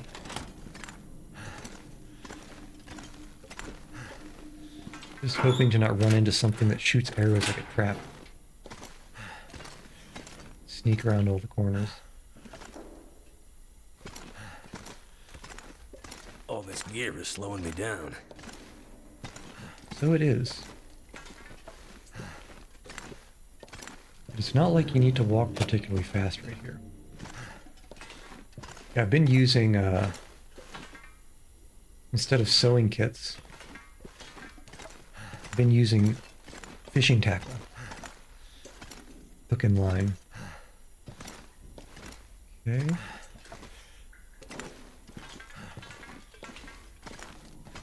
Sneak, sneak, sneak. A cheeky little spot over here. And I don't think there's anything worth getting. Let me think. During the Aurora, I think you need to take a detour. I think you get like electrocuted over there or something. A lot of the multiple routes through these rooms are because these wires get turned into live wires during the campaign. This'll come in handy. Big moo kicks. I haven't picked up any coffee for a long time. Did I say big moo kicks? Pretty sure that said big moose kicks in retrospect.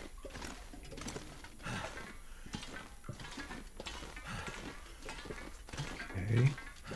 This guy is almost out. Almost, I say. Now we can equip Lantern the Second, almost full. Lasts for more than we need. And let's see if there's anything worth hoovering up. I could use this. I'm already going to be pretty tight on carry weight. So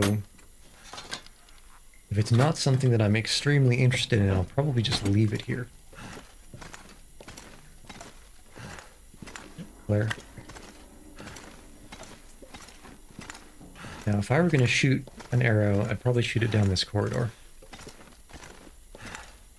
Or maybe not, because there's enough cover. Like, hard cover. Probably not the best place to camp.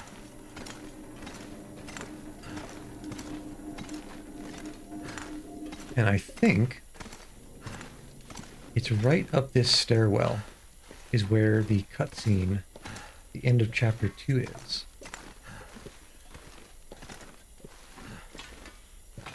And I won't spoil what happens. Is this our memento cache? No, that's a t-shirt. Is someone getting naked?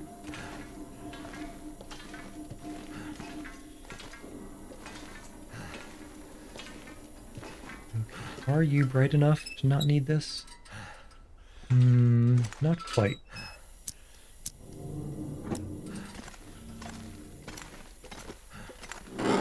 This is why you always carry a pry bar. Thank goodness. Don't need the fire log, but I'll bring it to the entrance of the dam. Yeah, right through that arch. I'll show you in a second. Don't need clothing. This cloth is not really something that I use much of anymore. Right through this arch is where you get ambushed. And the chapter ends. I've never actually explored in here. Am I going to get shot with an arrow? No. The ruined dog, we don't even need to pick that up.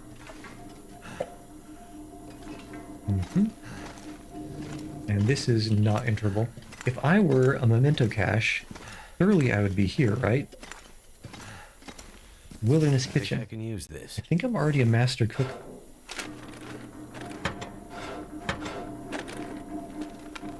Rummage, rummage. Oh, don't tell me I just saw another mountaineering rope. Okay, good. It was just piping. Ooh, that was close. I wouldn't have been able to help myself.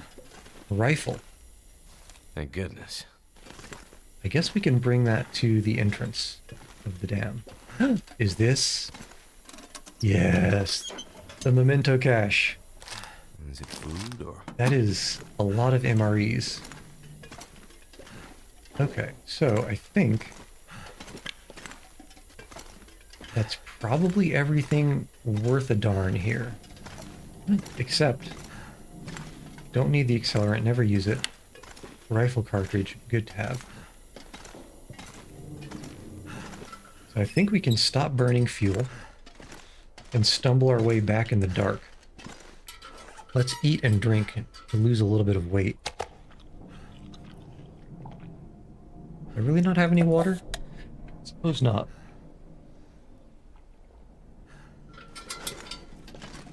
Okay.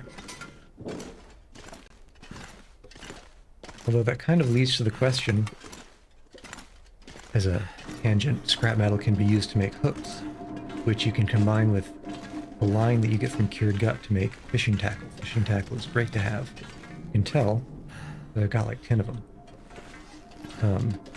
What was I saying?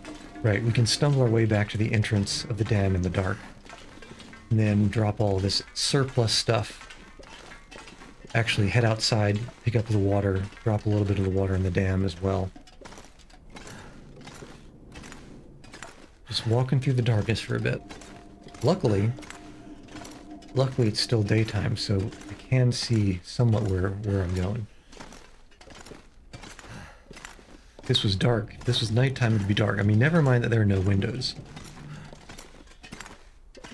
I am grateful for the global lighting that they added due to the daytime.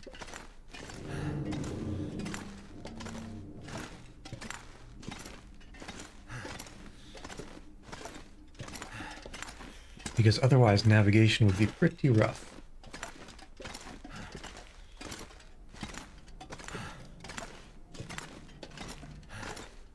Just need to be careful not to get stuck up on things in these labyrinthine maze rooms.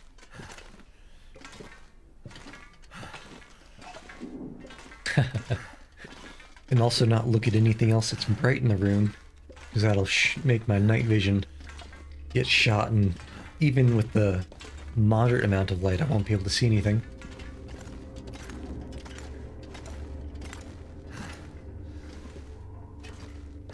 Okay, we're walking.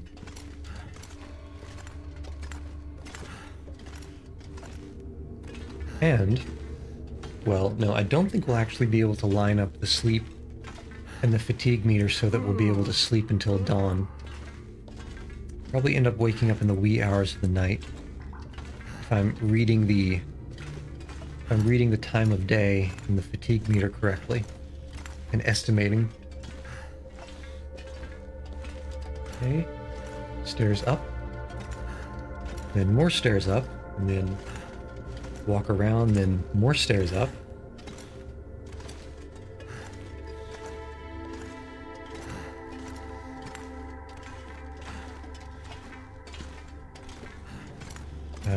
Yeah, this is the room that it has the turn, so we go this way.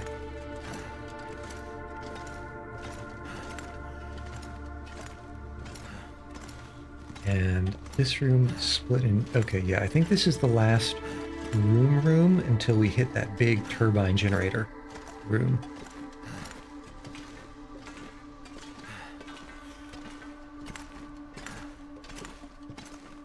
So, I don't know if it's a spoiler or not, but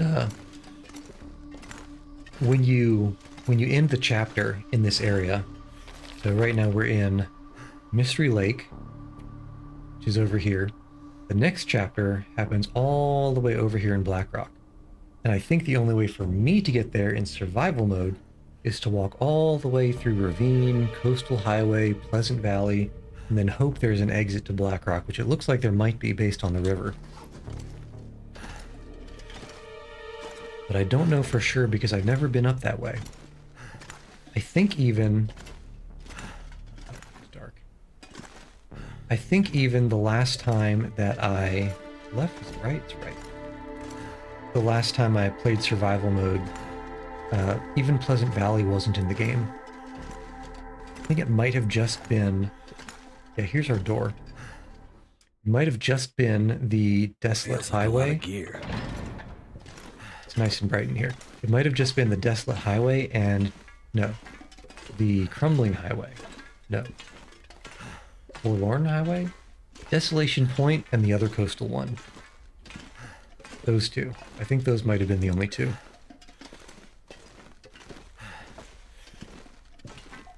The only two regions, that is. So they've added quite a bit during the development cycle. I think... No, I don't think we can get in over there or go through. I believe there's a whole bunch of pallets blocking the way.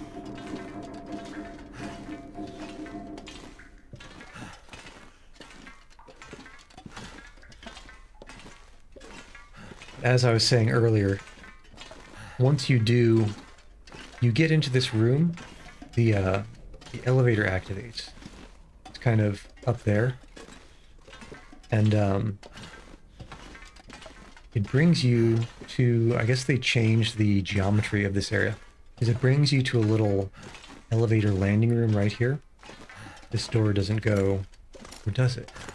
It might have, there might be some change in this area that the elevator brings you to. But once you go down the elevator, you're basically trapped until you get all the way over and you end the chapter. And oh, it's getting pretty dark. I think we're still moving. I wonder if you can enter that elevator with a sufficiently low, let's say, I think there's food and drink scattered around, so you probably are fine on that front. But suppose you end with a sufficiently low fatigue bar, you'll start taking damage if it's empty, and sufficiently low health. And here that I run up against something. If you have sufficiently low health and sufficiently low fatigue, you can't sleep once you're in that room. I wonder if you can soft lock yourself. I bet you can, unless they've specifically programmed it to be to take care of that scenario. Okay, now we're heading up the stairs. Still walking. I mean, it's not something that I would want to check. I would definitely want to make a safety save beforehand. And forward, I think? Yeah, this is dark. I can't see anything. But I can hear that the walking is happening. We gotta be in the next room by now, right? Yeah, let's... It always chooses to bring out the highest condition equipment, which in this case is useless because the highest condition one is empty. Almost made it into the room.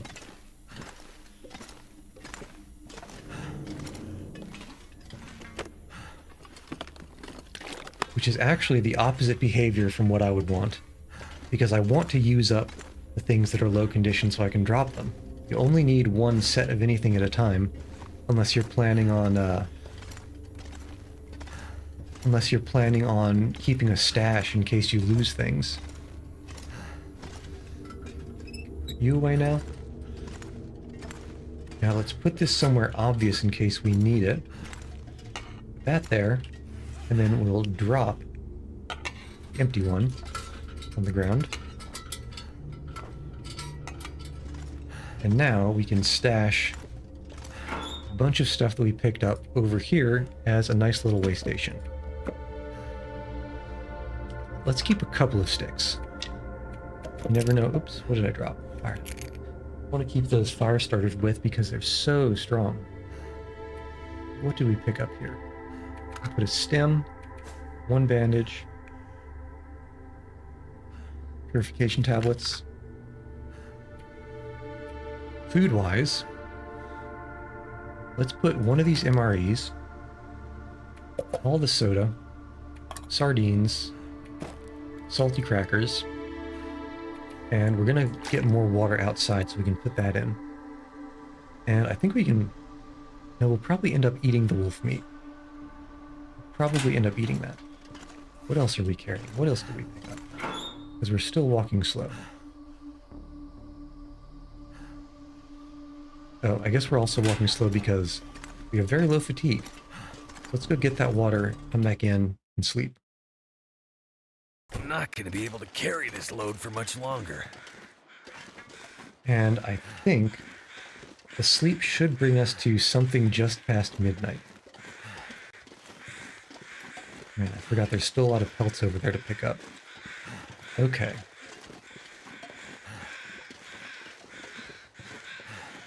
Did you really not finish up? Darn. Well, it's a better starting point than nothing. Unless I've never actually used. Can I not purifying tablet it? Never actually used one of these. One tablet treats 1 liter of non-potable water. Oh, okay. Which means this is now 1 and that's 2. Okay, that's fine. That's fine.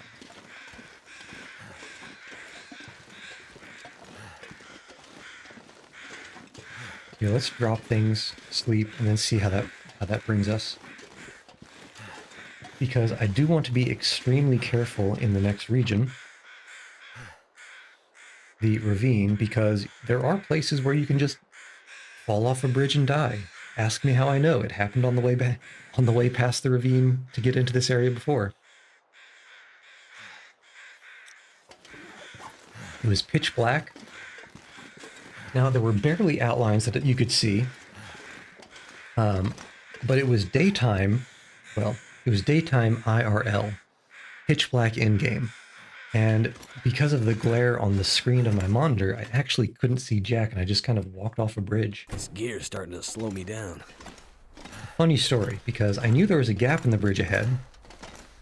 So I wanted to go from one, so the bridge has it's a rail bridge. So there's the 2 rail tracks. I knew there was a gap on the rail track that I was on. I wanted to go to the other rail track.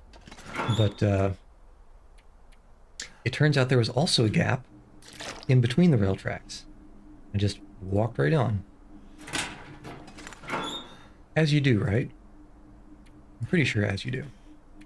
Let's keep 1.5.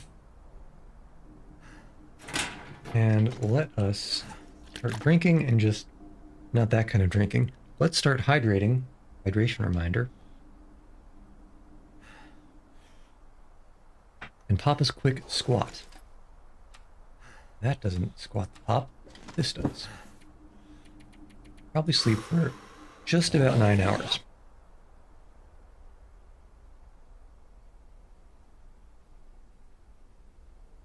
All right. Actually, let me think. You definitely eat the wolf meat.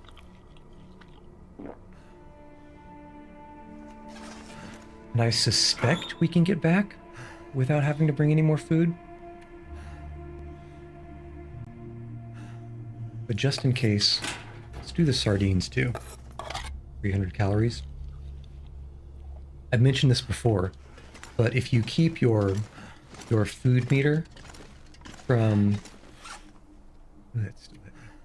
if you keep your food meter from lowering, It's starting to weigh me down.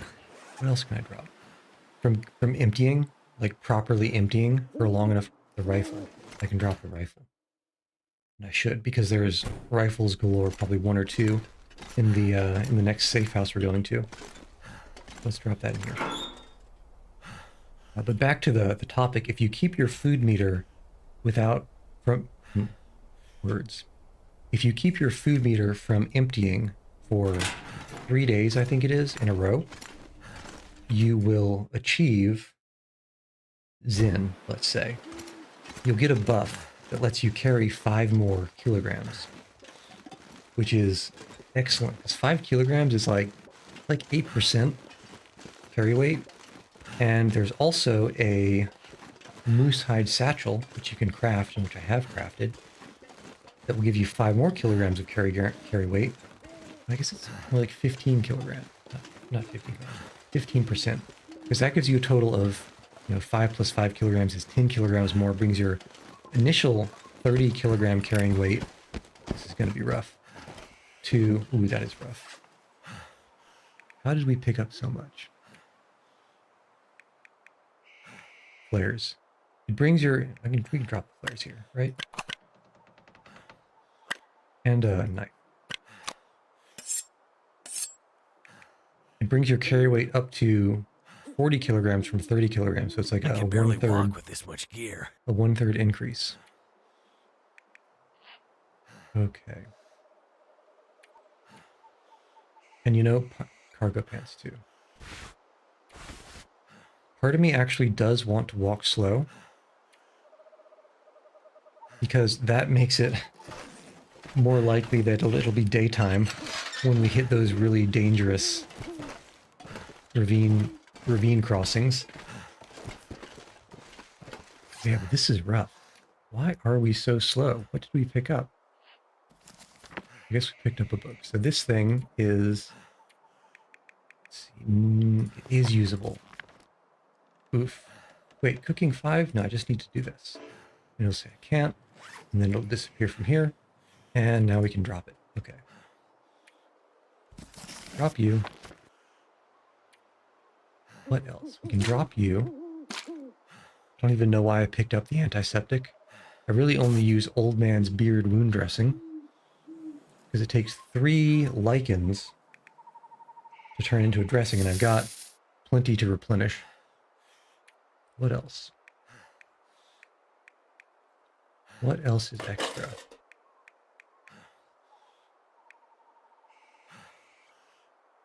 Well, I guess we can head out. Yeah, my skills are too advanced.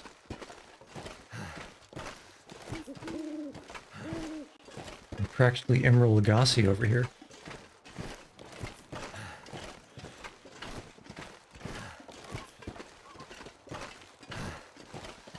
Okay.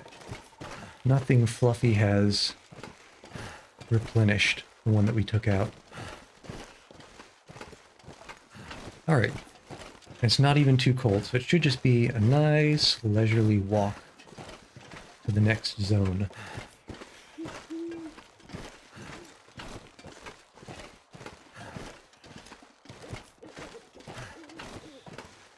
Well, let me just look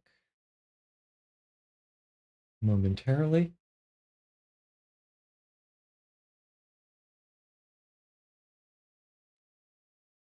Okay, okay.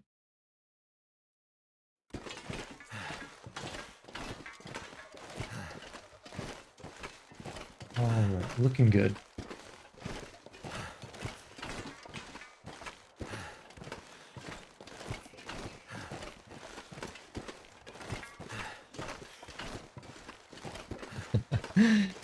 It's still brutal walking so slowly.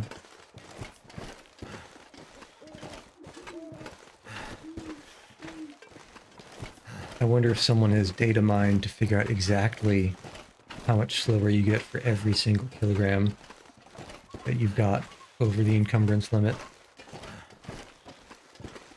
Wondering if it's linear or maybe there's some kind of decay.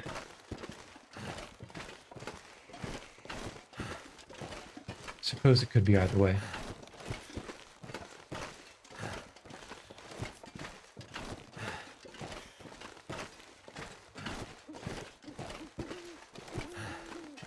Alright, leaving Mystery Lake.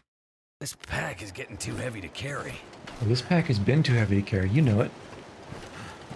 You know it. I know it. Let me...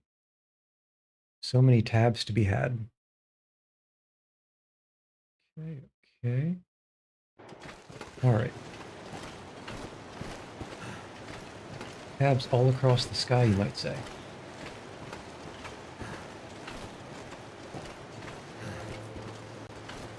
Let's see. Let's check the zone. We start on the left side here. Should be a nice, easy walk. We do need to take a detour around this train derailment to be able to cross. I guess that's what this bridge is. This bridge is a tree trunk, fallen tree trunk. And then we walk here. There's a sort of valley, cave, what have you, pass that goes through here. And this area here, Raven Falls. That's the dangerous spot, where it becomes extremely easy to just fall off the bridge.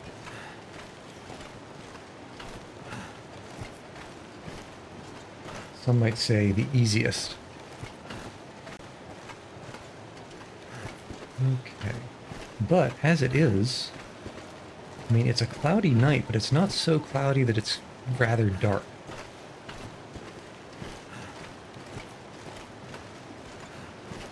And that means I'm feeling pretty good when it comes to fluff detection.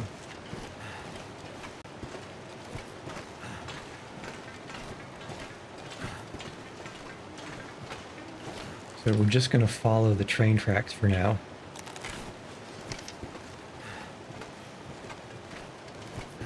And then we'll head off to the south when we hit that derailment. That's a rabbit. Rabbit means no wolves. No wolves means no problems.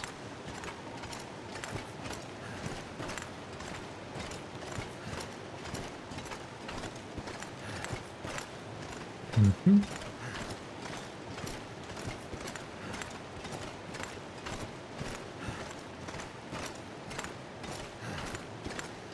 All right, except for the labored breathing,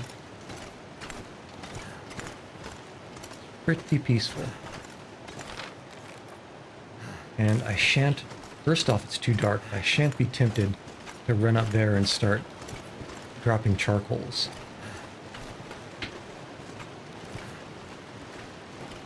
Because it is something that that is in my nature, let's say. Oh man. So I saw this shadow here, and I just had a sudden bout of vertigo because I didn't realize it was a shadow. I thought it was a tree and a cliff that I didn't know about.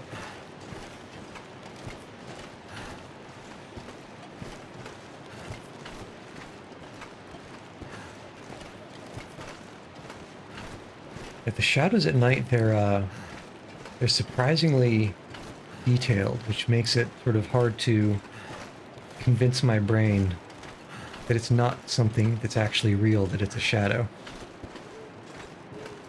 Not something physically there.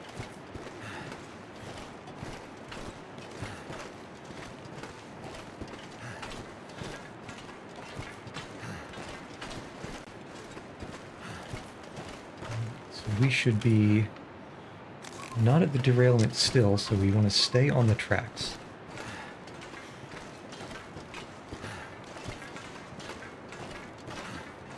Hopefully on a part that isn't so steep that the ankles break, which has been known to happen.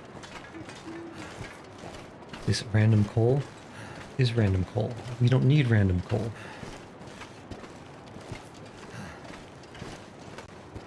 The first time I was coming through this way, well, let me back up. The most recent time I was coming through this way, which is basically this ravine area is basically the gateway, all of these western locations. And I was dragging a whole bunch of coal because there's a forge in the broken railroad far west of the map. And I wanted to forge some arrowheads and other assorted things, see if there's anything worth forging.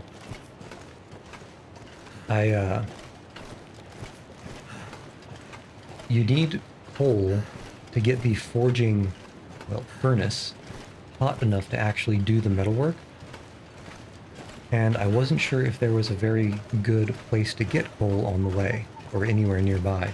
It turns out, at least as far as I saw, there wasn't really a good place to get coal, so it was a smart move. But I was lugging like kilograms and kilograms of coal along this way, so I was walking just about this slow that time too. Because I had all the kilograms of coal, I had multiple kilograms of scrap metal, just a bunch of stuff to do a whole lot of forging all at once. Because it's such an out-of-the-way place to go to.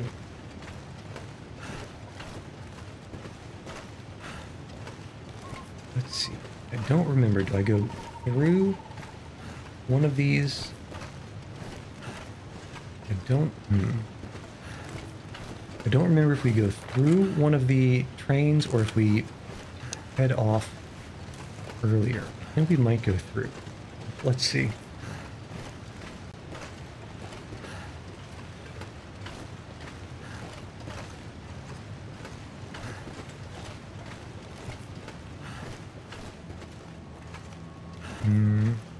None of these look enterable. Which means I'm hoping that I forgot that there's a pass through to the right at the far side of this train car. Oh, I may have to double track. Well, I mixed up backtrack and double back.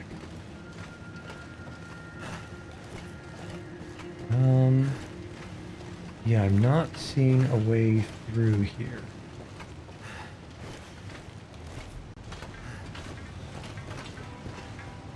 Let's see.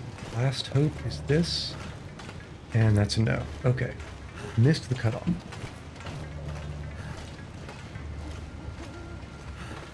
Because it's been so long.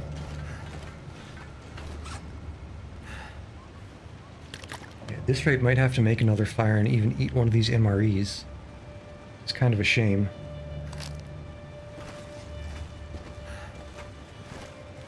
Because I think the MREs might even be more calorie dense than the cattail stalks. And those things are crazy. It's like 3,000 calories per kilogram. MREs is, what would that be? 3,500 per kilogram.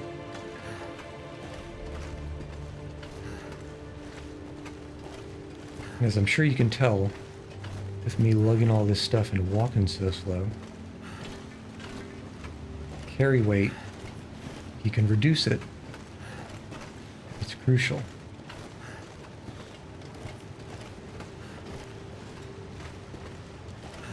Very necessary.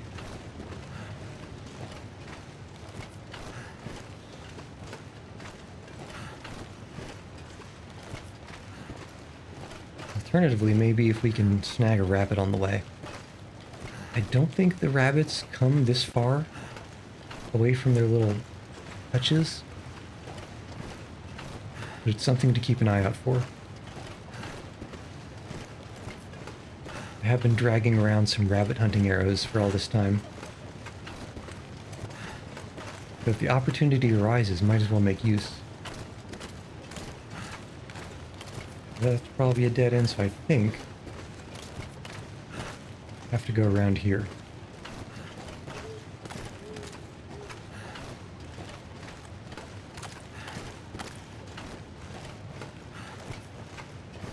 Yeah, got those vibes again.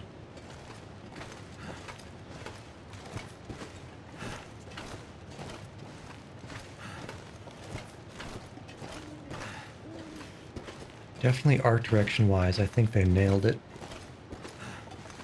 This sort of semi-poly style, an almost watercolor paint aesthetic.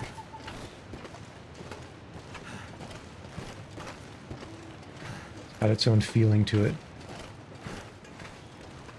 Certainly when it came out, and even now, I'm not sure if I could name another game that has this kind of a feel to it.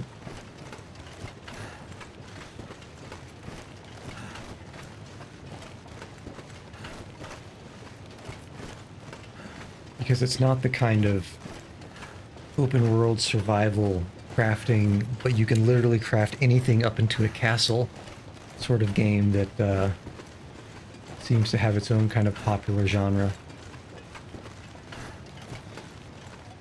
More of a grounded lower tech sort of scavenging survival feel to it.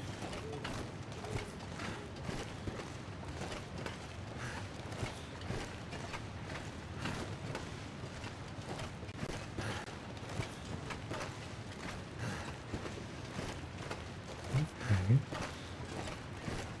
The only thing I've been hearing are owls, maybe some rabbits. I don't think, if there's no wolves here, which I don't think there are at this rate, I think this entire region might not have any wolves in it. Well, let me not say that. There's actually a pretty substantial lower, not a plateau, but a lower sort of marsh bog area, frozen over, of course, that leads to the Bleak Inlet. So sort of down this climb zone. I think there's a whole bunch to the south here. Or no, I guess there's really just something over here. that I've not been to yet. I've scouted it from and surveyed it from high above. I don't believe I've been down there. Let's see. Cat has arrived. Let's see how much he wants to stand in front of the monitor. And what we're looking for now is a tree trunk bridge over past that derailment, which I think is over right here.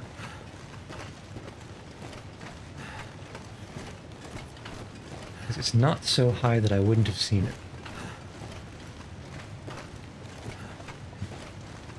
Cat is now licking my knuckles. There's the bridge.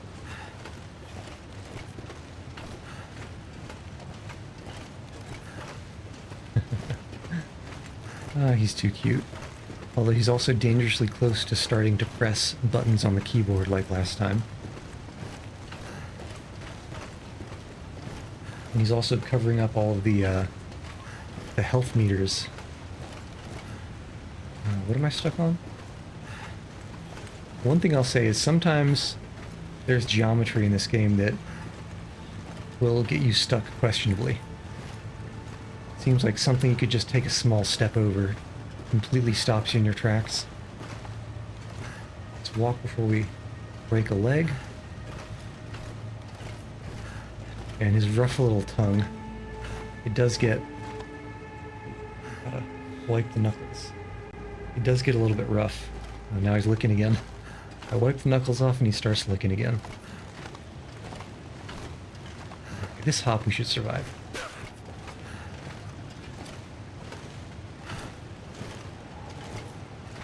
And this should be good. Question mark? Yes. Okay. Now we just go up and follow the actual dangerous train tracks for the next region. No. Is it possible? Is that a climb zone that doesn't have a rope already? Can we finally, after all this time, drop this rope? Oh, yes, this is exciting. This is very exciting. Although, I do have to kind of ninja my way over here to be able to climb over. Because there's no easy way up on this branch. What the heck? I'm not entirely sure about this design. Can't walk here. You have to, like, hop from up here or do something. Very annoying. I remember having this problem on the way up. Okay, let's drop. What else can I drop? You. Well, you. Okay, that we should be good. Oh yeah. Walking smooth. See if I can find my way to get onto that branch again. I believe it's down here.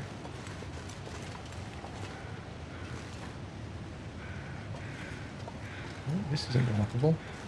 Is that an invisible wall? Okay, oops.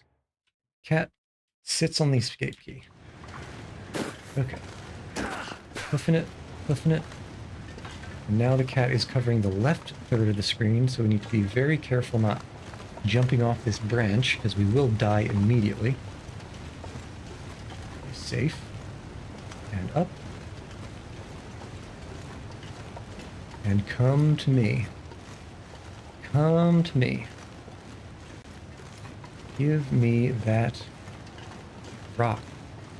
Yes. Yes. Fantastic. Yes. Truly, life is good. And we are leaving that there forever. In fact, I might even leave it there 5 ever. Okay. Risky tree trunk again. Cat is now covering even more of the screen. So far, sitting safely. Well, sitting more dangerously. Now in the middle of the screen. I'm not sure I can carry much more. Oh, you can do it. Just need to make sure I don't leave any of this good stuff behind. Oh, man. Okay. I can see the bottom left of the screen. It's clear. Oh, look at how fast. So fast. And it's getting light outside, meaning I'm going to be able to see where I walk on these branches.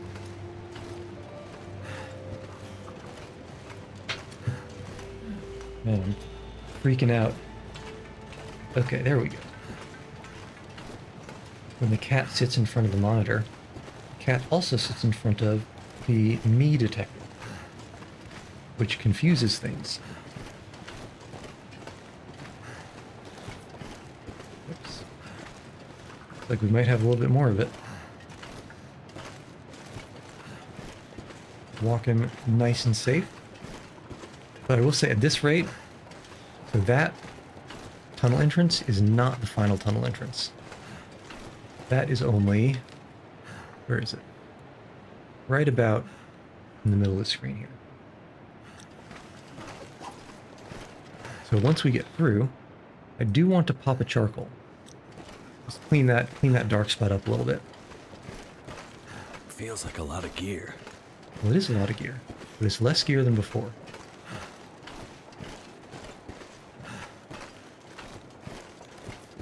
On the plus side, I'm pretty confident that I'll be able to find more mountain ropes up in the those regions I haven't been to yet.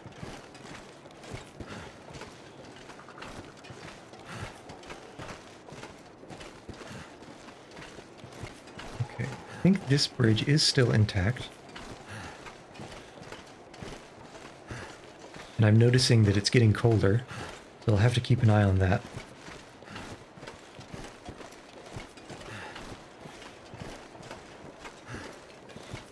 Yeah, this bridge is fine. The next one fell.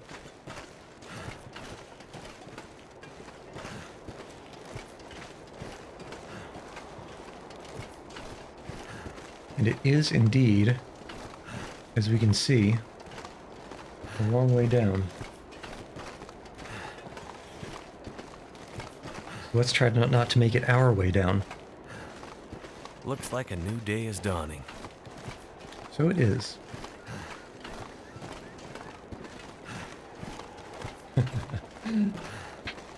Just cat things.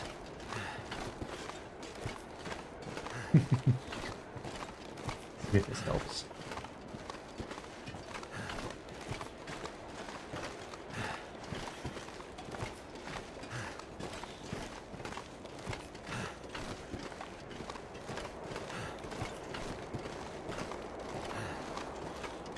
Yeah, I'm pretty sure there's not a way down from here. Or around anywhere. So the only way out is through. Which is exactly what we want it to be. Yeah, I'm almost certain now that we will need to eat one of these MREs. As depressing as such a prospect is.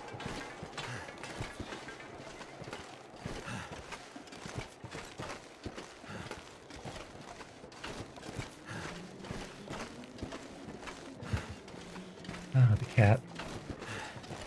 Standing. Stretching now. Doing cute cat things. That's why we put up with him, eh?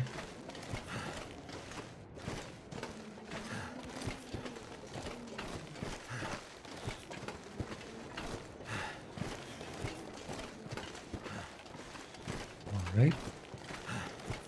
And so the only stressful part about this map, I suppose aside from that tree trunk we have to traverse, well, more specifically, getting to the tree trunk from this side, like we did trying to go back to that mountain rope, is up here, there is more ravine that the train tracks cross, but the bridge underneath is out.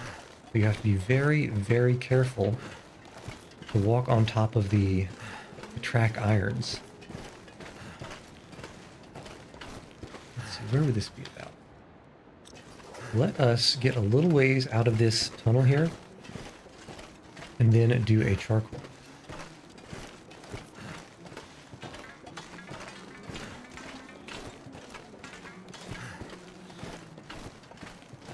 All right.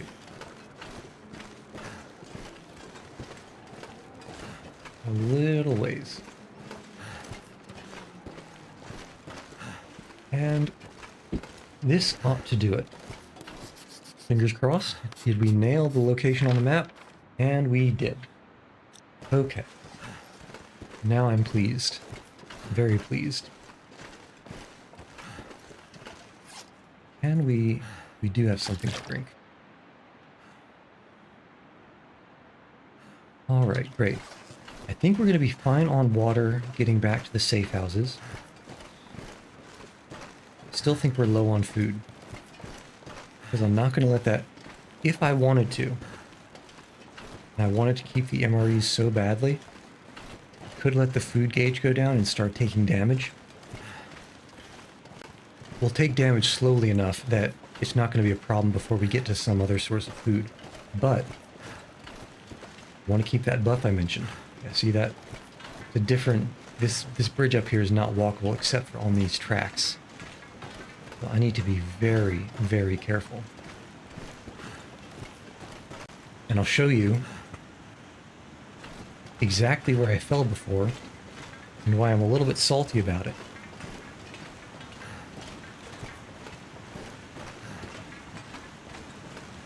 So the first thing that I'll say is, Need to eat soon.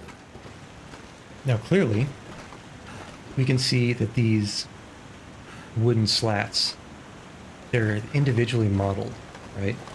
Each one. And they're also, they have different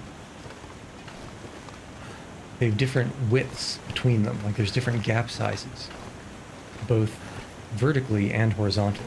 So this is short, horizontally large. Here it's horizontally small but tall. Some of them are both. I would think, in my opinion, for example, that that hole is not actually big enough. You shouldn't be able to fall down it.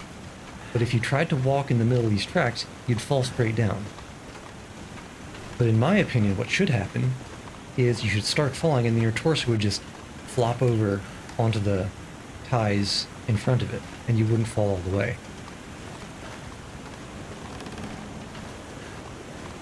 But you will die if you try that. So in my opinion, all of this track in the middle here should be walkable, in between the iron bars. Now here, this is where it got real spicy. Well, so spicy I couldn't handle it. Okay, so you need to be very careful that you're on a thick bit. Be very careful. You're on branch. Very careful. Stay middle. Okay, so last time I started, I wasn't really thinking when I was doing this, but I started walking this way. It was pitch black, it was nighttime, and you know, it was daytime IRL, so I had that glare on the screen. I couldn't really see much. I could see just barely a little bit. And I remembered when I was about here that there's a gap here. And so I thought, I need to switch over. So I turned to the right, and I think I might have actually been standing right here. I turned to the right to make sure. I don't think it was here. It must have been here maybe? And I looked down to make sure that there's something dark. And in the darkness, I could tell that there was snow there, and I could see both of those slats. But it was completely black underneath the bottom slat. And so I thought that this was that I was basically standing here. I was standing here. And so I walk forward and I fall straight down and I die immediately. I was like, well, great. Which is why I really, well, the salt in me thinks that whole middle area ought to be walkable. But I suppose that is just the downside of not paying close enough attention, even when there's not much more close attention you can be paying. Because like all this these gaps are similar. And as you can tell, this is a very smooth walking experience. There's no real indication that you should be able to go in between those wooden bars, wooden beams. And this here is the tunnel to the next region.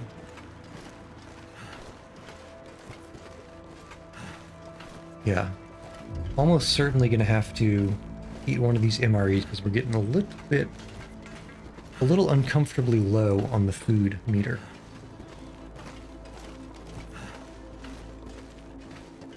So let's see what's on the other side of this tunnel. I don't quite remember, but I think there's still quite a ways to go to walk. All this gear is slowing me down. So nothing edible. We are here in the Two Ravine area. And what we have to do is walk across this bridge. There are some snowy switchbacks in this area, and we can eventually end up either going here on the coast or going down through the fishing camp. It depends on whether or not I get lost. And then there's some stuff on Jackrabbit Island, but there's a huge stash on the Misanthrope's homestead here. In between, especially on the lake bed, there could be wolves. In fact, there are almost certainly wolves. The question is, I should have eaten the one that's low condition. The question is, are they in the way? They might be, they might not be. It could go both ways. And I think given that our fatigue is low, less than half, that means it's probably affecting our movement speed. So let's sleep for 4 hours, and that should give us enough fatigue bar to, if not get all the way back home, to get most of the way. Pick up and head out.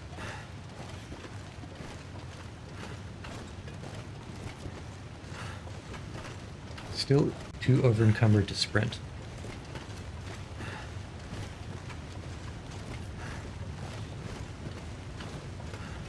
Okay. Looking pretty good.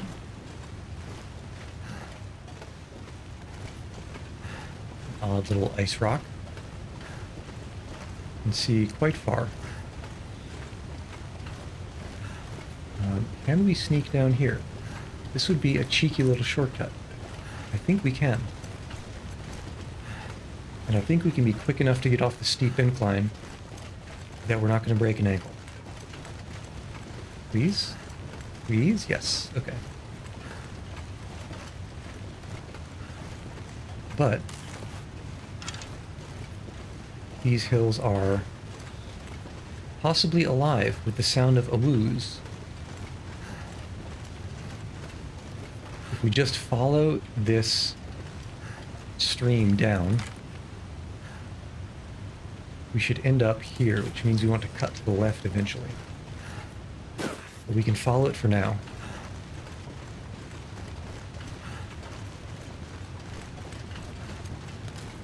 I'm hoping it's a pretty safe way to traverse. Yeah, I think instead of heading to the right at that bend, we'll head to the left.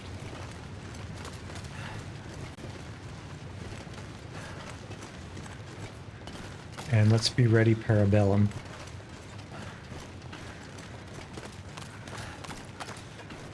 Some kind of body over there. The crows are flying around. Let's be careful on this blind corner. These blind corners are never a good time.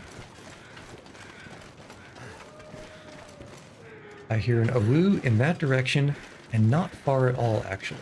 It might be just past those trees. And there are more awoos with it. So I think, despite the fact that I feel like this stream really ought to cut over to the left, just hydrodynamically, I feel like it would have cut that way. We're going to follow it the long way. And maybe even pick up a charcoal or two. And hopefully come out in a safer spot.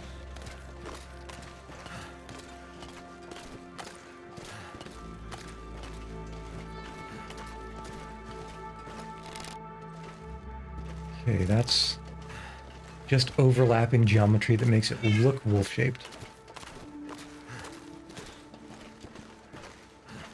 Oh, you've arrived again.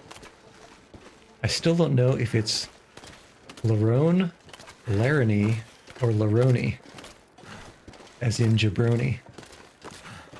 It could be a sort of French pronunciation. It could be a Midwestern pronunciation. It could be a New York pronunciation, or I guess you'd call it a Philly pronunciation.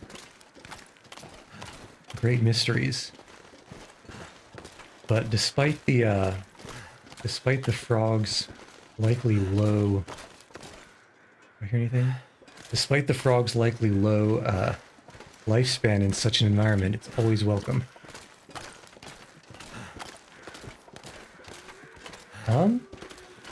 Scariest moment. Well, I'd probably have to say the number of times that I've walked around a corner like this and there's been a sudden wolf, that's up there. But I think the number one is probably, I don't know how well you know these particular maps, but in the Broken Railroad, on the very far western side of the area, there's a climbing spot. It's kind of like in its own little cul-de-sac. That'll let you sort of just go down into it ends up being kind of a dead end. But I was going over there to drop a mountaineering rope that I had brought along. And I drop the rope and I turn around to leave, and there's a bear that pretty much snuck up on me and almost made me require a change of attire, specifically undergarments. Let's see, do we really need this food? I don't think we really need this food. Yeah, but basically, imagine walking down an alleyway. It ends up being a dead end, and then as you're turning around, you're about to leave the alleyway, and like, I don't know, a rabid dog approaches you. It was not the, not the greatest of situations. And I would have walked straight into it if I didn't hear a little bit of a snuffle over a hill. And when there's a bear, unless I've got somewhere to hide, I run away. Is what I do when there's a bear. Because I don't actually know how to handle them other than just shooting it and then like hiding in a car or something. It's really the only strategy I have. The only way I can... I meant to do a charcoal over here. The only way I can not die in this game, because I wouldn't call myself particularly skilled... Why did I just hear barking? Heard barking. I see you. I see you, Mr. Fluffles. Let's not go that way. Actually, I wonder if that thing was hunting a deer. Because I will come in third party these guys. Let's see, that would be in that way. Did we go around? Yeah. Yeah, I think I'm too fat to kind of run and maneuver. So let's walk around the long way.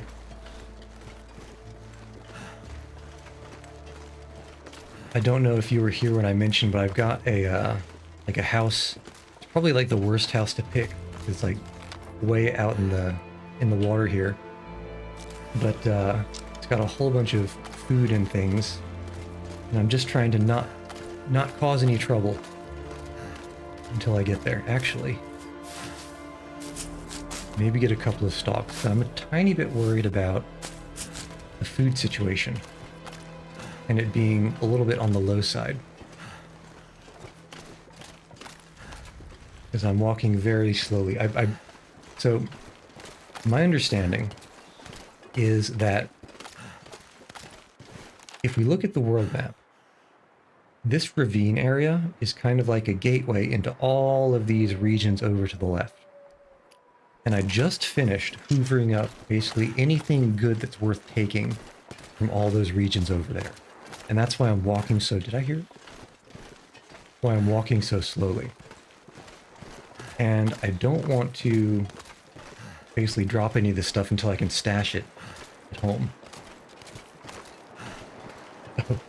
So the model I made myself, and it's a work in progress. I think the muzzle needs to be a bit more feline-like. I want to figure out how to have pupils in the eyes. I'm not entirely sure how to make that work yet.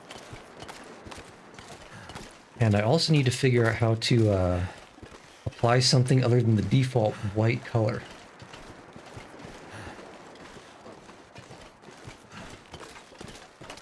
And I guess also figure out how to draw things.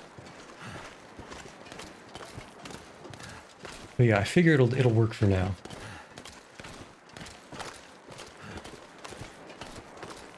Okay, feeling safe from that wolf. It's probably on the other side of that hill over there.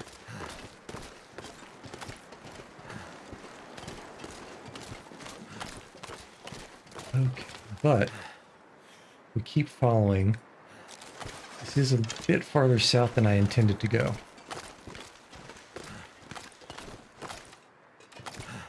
On the upside, it does let me satisfy my my addiction to uncovering map areas. That feels nice. Okay. Now we hit the coast and hope that there are no inconvenient wolves in the way, because there are.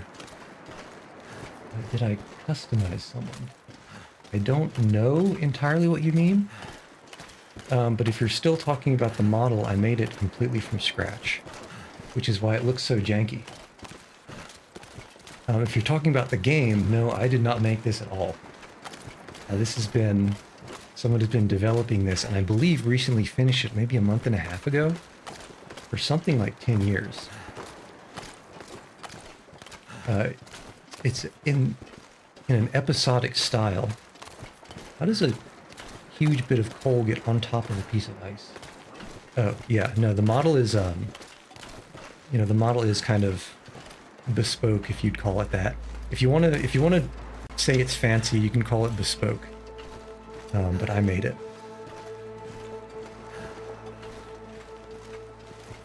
Okay, I think we can come down here.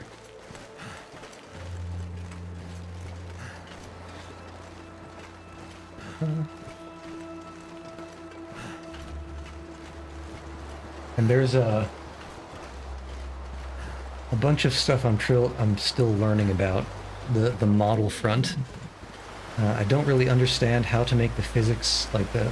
It's got a tail. I think sometimes you might be able to see it, but I'm not entirely sure how to make the physics not go weird. You know how to customize animated and overlay and intro. I didn't know there was an intro. Animated overlay. Is there an animated overlay? You mean like the model being stuck on the overlay?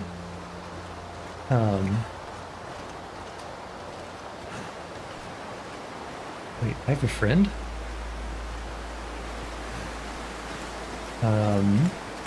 If there's anything fancy, it's probably Larone Games. If you've been to his thing before. But as far as the Twitch experience is concerned, I'm even more of a neophyte on Twitch if you compare to model making. So the Twitch experience is as bare bones as it can get. So anything that has appeared on, you know, Twitch's side, that must be default. I don't entirely know how that works out. Okay. So nothing fluffy between us and home. Should be just a nice little stroll across the ice. Okay. We're walking over here. Better find some water. This is a water everywhere and not a drop to drink situation.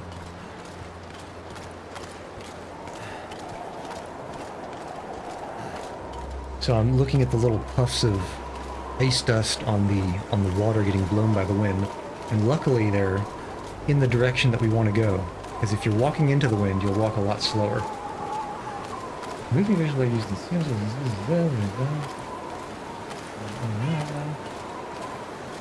Aha.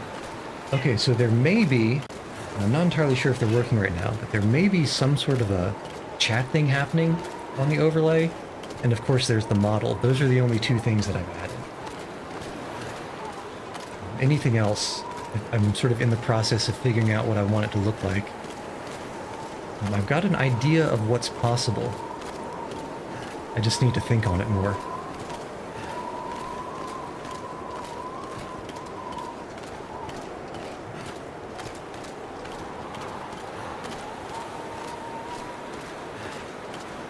And moving off this way, there is one more thing to think about, and that is there is a bear that actually has a cave right at the bottom of my island. I didn't know it was there before. Yeah, if there's like a default kind of an overlay thing, I'm not sure how to customize that, but I do know of ways to put an overlay together in OBS. Or better said, I know it's possible. I'm just trying to figure out exactly what would make sense for me to put on. And then it shouldn't be too tough.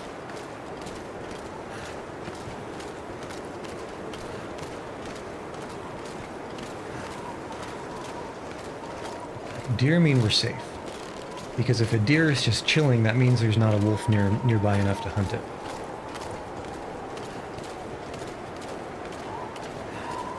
Well, I do know how to customize, it's just I haven't really gotten around to it. And I'm not entirely sure if I would want, like, I know that there's some sort of more intense overlays that people have, like, picture-in-picture sort of things going on. And I'm not entirely sure that's, something that tickles my fancy quite yet. But we'll see.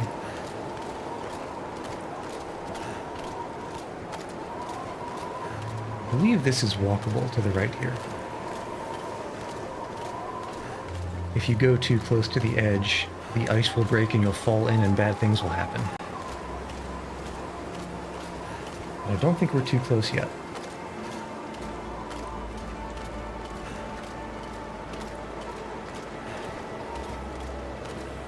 Actually, besides the bear, the second scariest thing to happen is to be walking over ice and to hear it start breaking underneath you. It's definitely not an ideal situation to be experiencing. But if you're not too brave and you're paying attention, there's always time to back off of it.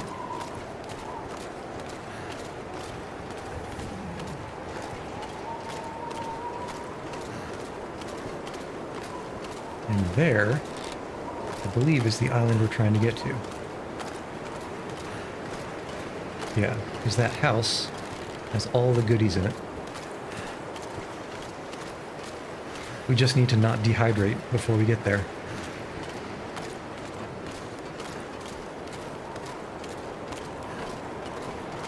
And I will say I underestimated the distance somewhat. I thought we'd be fine on drink.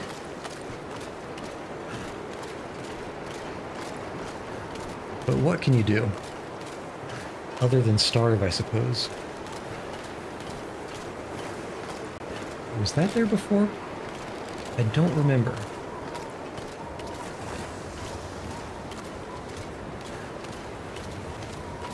When there's a blizzard, there are certain things and locations that will sort of replenish whatever is there, or I guess randomly replenish.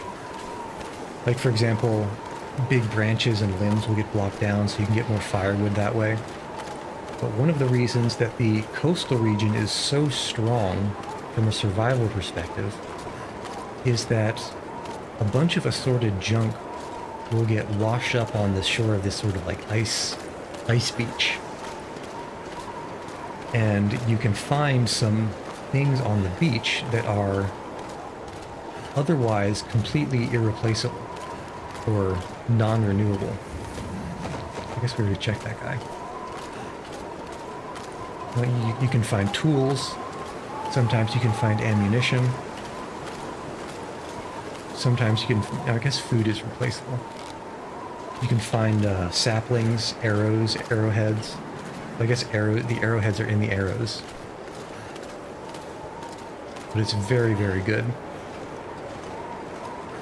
And that's why the first time I came down this way, I must have spent, 80 or 90 days just in these 2 coastal regions. I guess it's 3 coastal regions, if you count the Crumbling Highway. I need something to drink. And soon.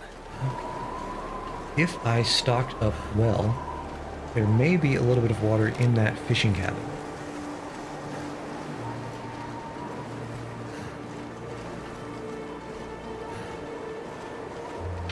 Now, what I really need... I need a horse.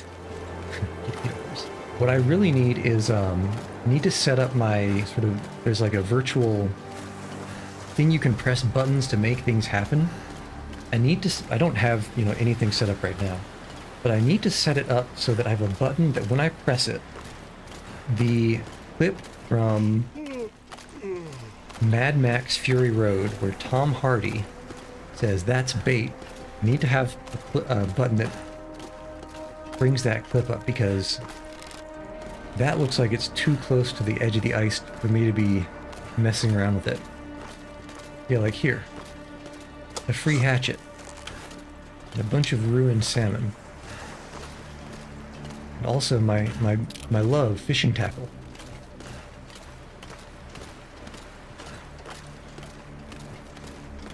Yeah. I've definitely used this for fishing and cooking before.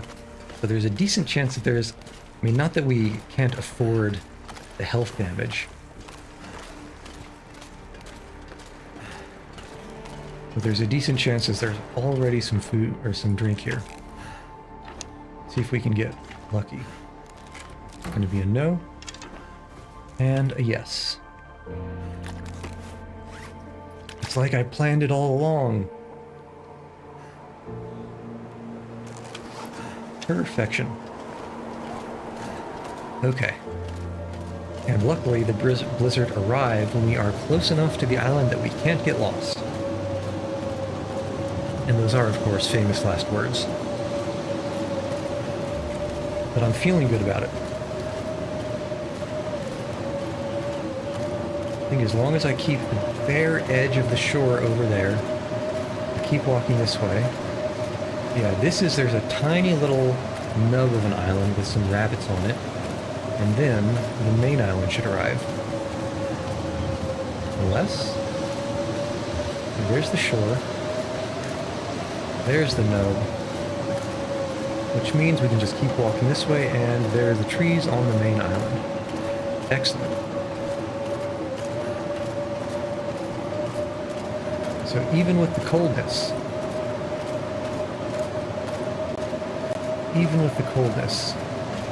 nothing shall go wrong. Actually, there's a little bit of steepness to walk up. We may still break an ankle, but that's a sacrifice I'm willing to make.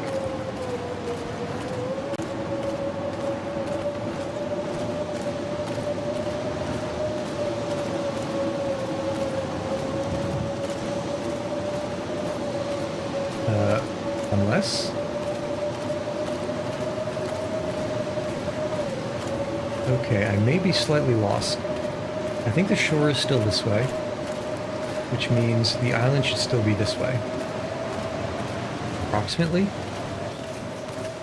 So it turns out that the trees that I thought I saw are just these very, very faint variations in... Did we get lucky here? Or just these very faint variations in illumination in the monitor, and they happen to all be vertical like a tree. I was not expecting to see something like you. But on the plus side, that means the shore is still close in that direction, which means our island ought to be... Aha!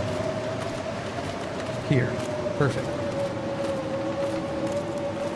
Okay, that was a longer walk than I was expecting to make from the tiny island. But I guess that's the way it is. Let's eat some cattail just because I'm getting a little bit antsy about the food level. Probably unnecessary.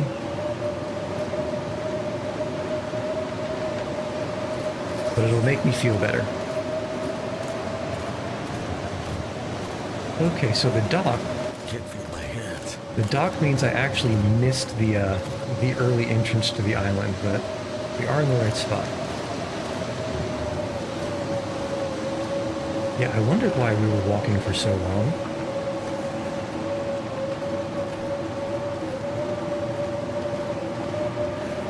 Okay, but we are walking. And now I know exactly where I am. Just past that little boulder, we shall have a house. Damn, I'm freezing. You are freezing, but not for long. And so while you are freezing, you will not be froze in.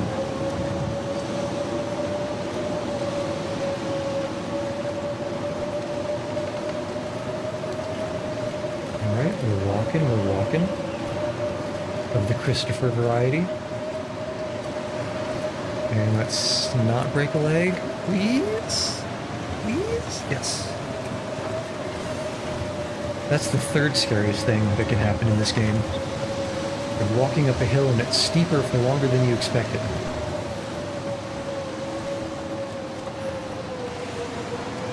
Alright. And here are all of the goods. I say when I'm looking for food and not finding it.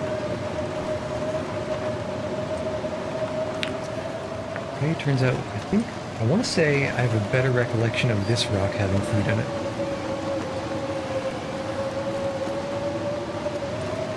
And open and perfect.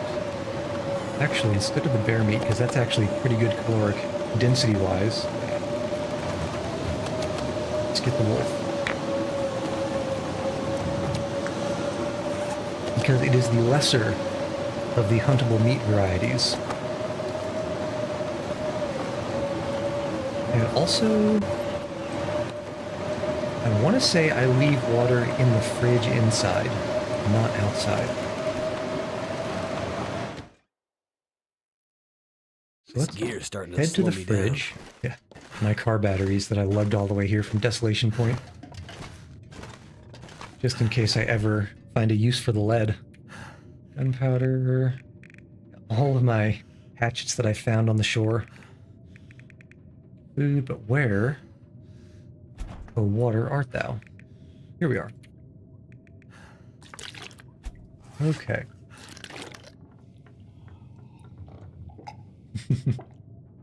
Yeah, it is Blizzard.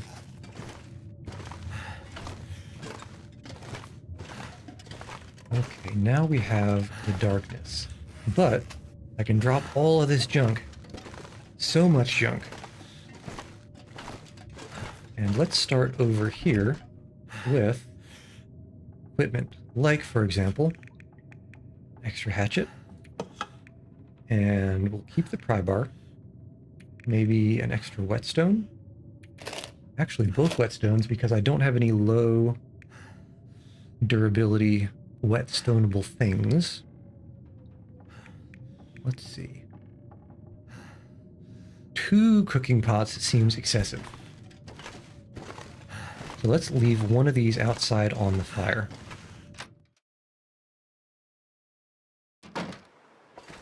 Alright. Place cooking pot. I'm not going to be able to carry this load. Alright, looking good. What else do we have to drop? We can drop a magnifying glass. Stow that one. Put that in the bank. Oh, and all of these saplings that we have. What was I dropping? Magnifying glass, fire. And you. Okay. Curing things go in the living room. Oops. Pick you up. And drop everything that is uncured. You're cured, you're cured, you're all uncured. I feel like I was carrying some uncured maple saplings at one point. But 13 cured saplings is more than I'll ever need. Let's be real about it. We can drop all of our uncured hides. We do have uncured hides, right? Question mark? One uncured hide. I guess we dropped all the other ones at the, where was it? The lake cabin, or the camp office in Mystery Lake. Ditch the stump remover. I think I put that stuff in this tall I can barely drawer walk over with this here. much gear. Is this somewhere there would be stump remover? No, I would probably put stump remover in the cabinets over the... What's that called?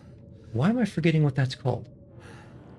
The thing that is next to your sink that you can put dishes and you can put plates on it and you can do food prep on it. The counter. The cabinet's above the counter. That was embarrassing. I'll cut that in post. But we can ditch so many of these things inside here. You are full. You're full. Where's the next cabinet? Top one's full. Bottom ones, you have... Aha, okay, good thing that we have a heavy hammer. So it turns out that that's the only thing you can mash acorns with. But I don't want to mix things.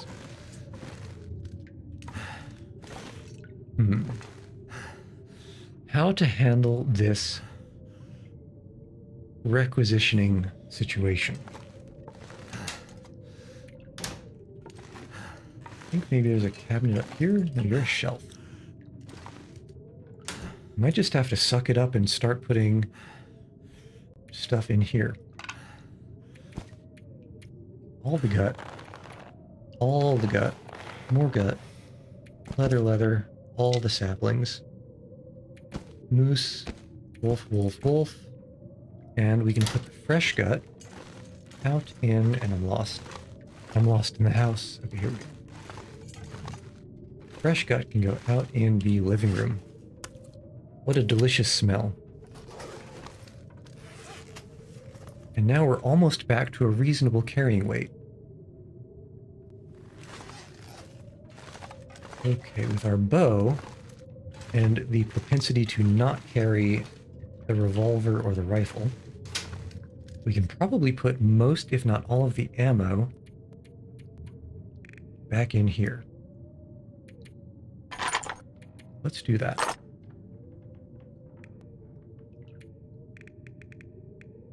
Okay. What else?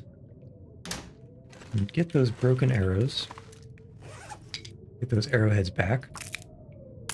Absolutely filthy with birch saplings, so we can remake these arrows.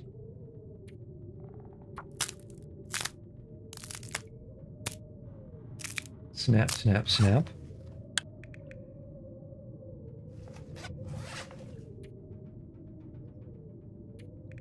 Anything to make. I wonder. A bearskin something. Bearskin coat. It's good enough for the bear. It's good enough for you. Heavy, bulky, but very warm, and one of the toughest. Blah blah blah. You may not run for much, but you may not need to either. A true gangster attire. 5 kilograms, whereas a wolf is 3 kilograms. And what you get for it is 2 Celsius of warmth and 1 Celsius of wind chill. Let's see. You gain 3 protection. You lose 5 run. Well, to be honest, I never really sprint either. But I also think I'm pretty darn warm, all things considered. The only reason I would consider this is if the "you may not run from much, but you may not need to either" is alluding to some kind of stat that makes animals like wolves run away instead of attack you. But I could also see it talking about being able to just get up in fights and not take much damage. So I think I might not make that yet. On the other hand, there should be a bearskin bedroll.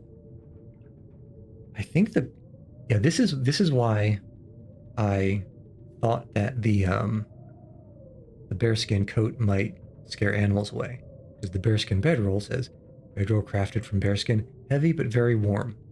The smell might scare animals away. That is something I'm interested in, if it happens.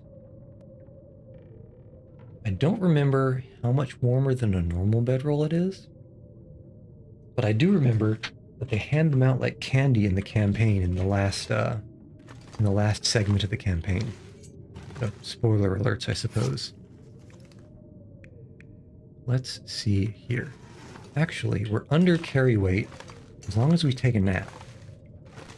So let's stumble our way up to the bed. And we've got 9 hours worth of sleeping to do. It won't take us quite all the way till morning, but probably close enough.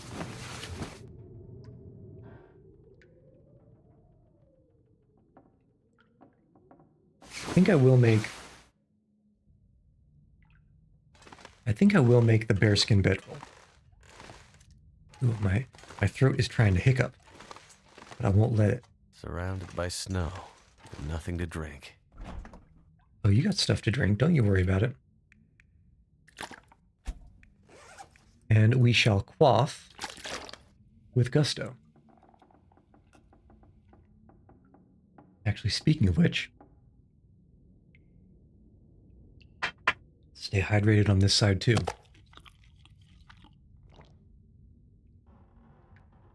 Okay, that's looking good. Okay, so now we are back in the safe zone, back with all our swag.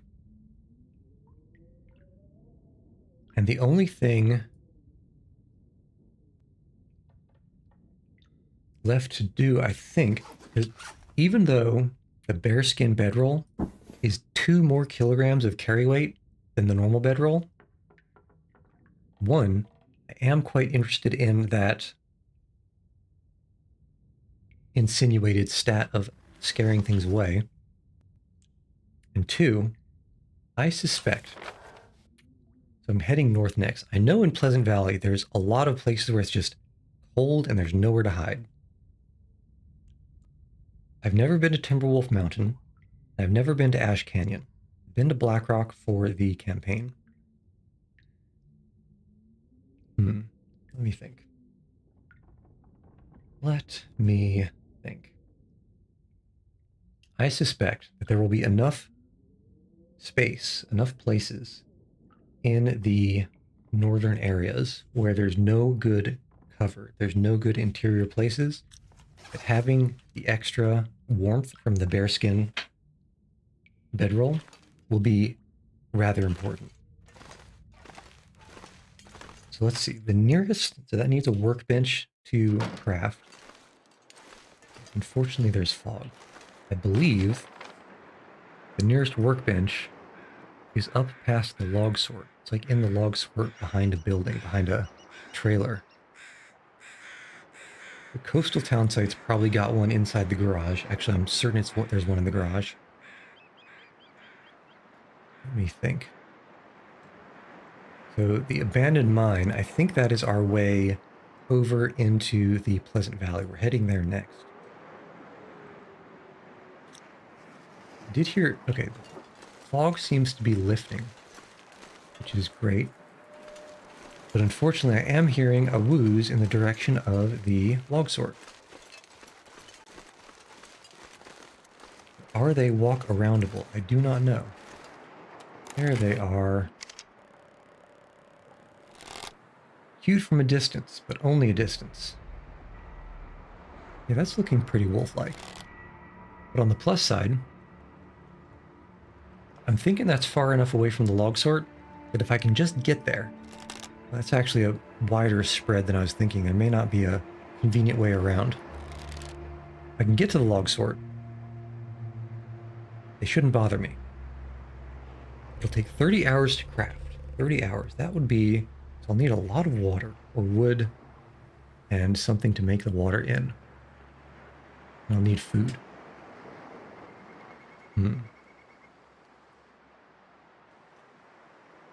Okay, let's check and see if we can find that other bear skin. Because we need 2 of them to make the roll. My suspicion is that the bearskin bedroll is not going to be so easy to... That's a deer noise, right? Yeah. The bearskin bedroll isn't going to be so easy to repair as to just use cloth. So that's less than ideal. But on the plus side, I never really do condition damage to my bedrolls. Okay, cabinet. Do we have a bearskin here? That's probably going to be a no. You're all cured. Next cabinet here.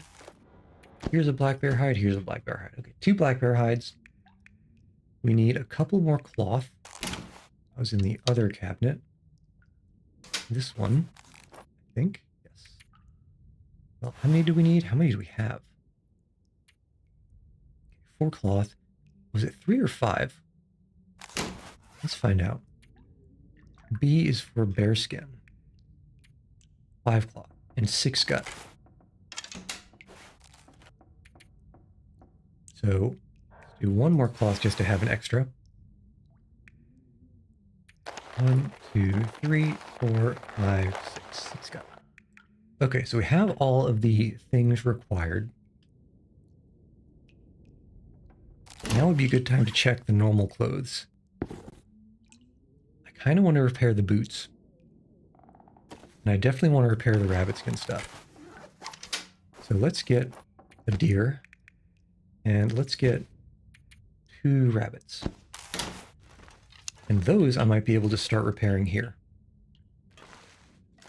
Oops. Which would be convenient because it might give us a little bit better or a little bit less fog. Okay, so let us... How long do you take to repair? 1 hour and 16. Let's do the hat first.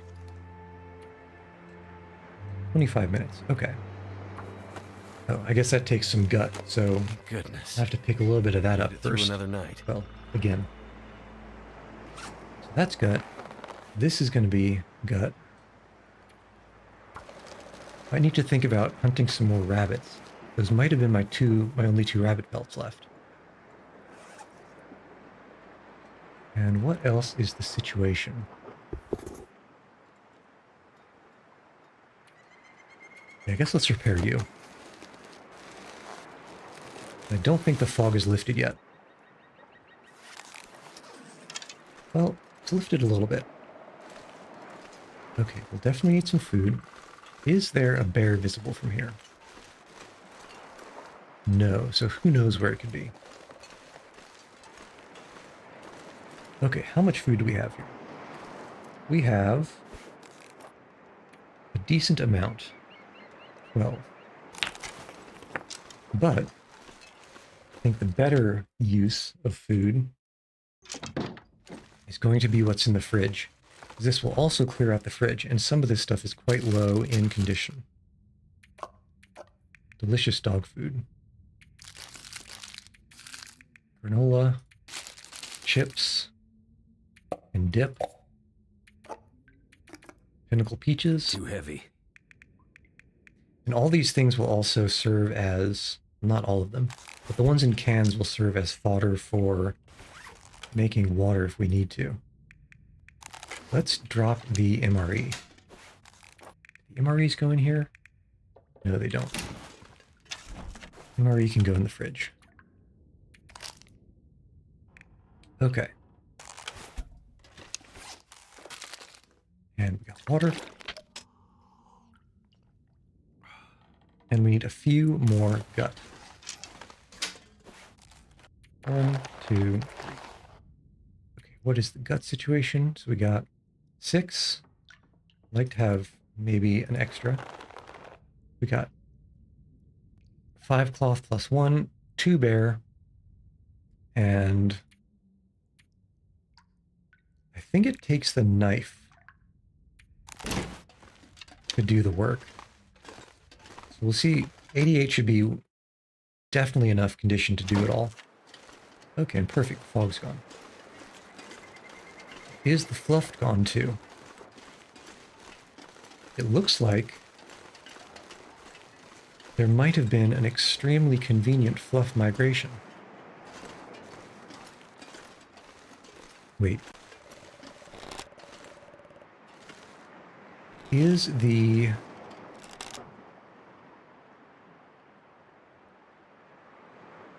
Is the workbench over there, or is it at the log sort?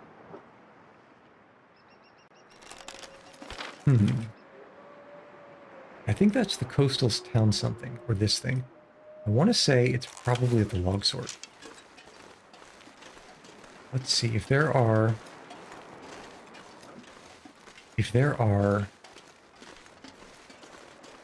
Shoot, what's the word I'm looking for?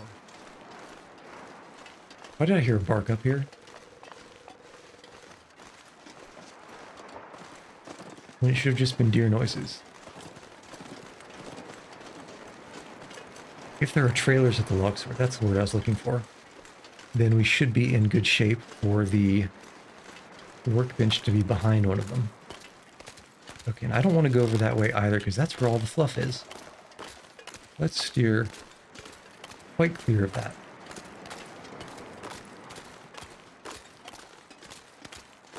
Actually, if we need food, we can just go out and fish for it.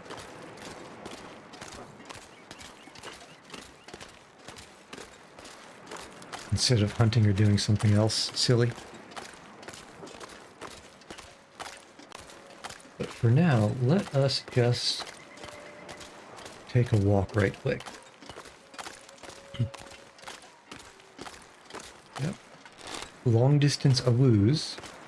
Although to be honest, as quiet as that awoo was, I would have expected them to be farther away. That may explain some of the surprise encounters that I've been getting recently. I could have been overestimating the fluff distance, given the awoo decibel rate.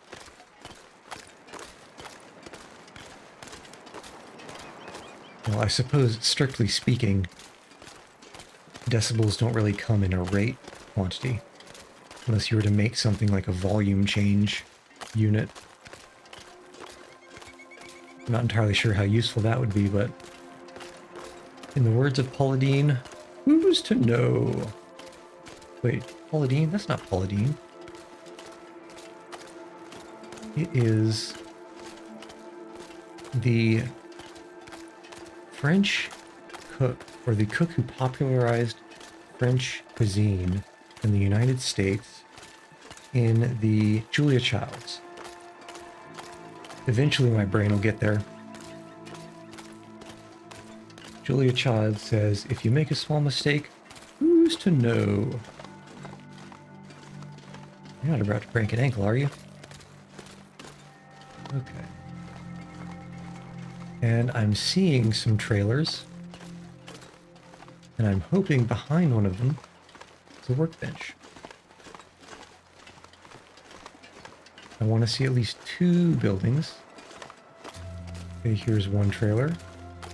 And yeah, there's our building, and my memory was a little bit mixed up because I remembered that there's a trailer at the log sort, but I had a recollection that the workbench was behind a log building, not a trailer.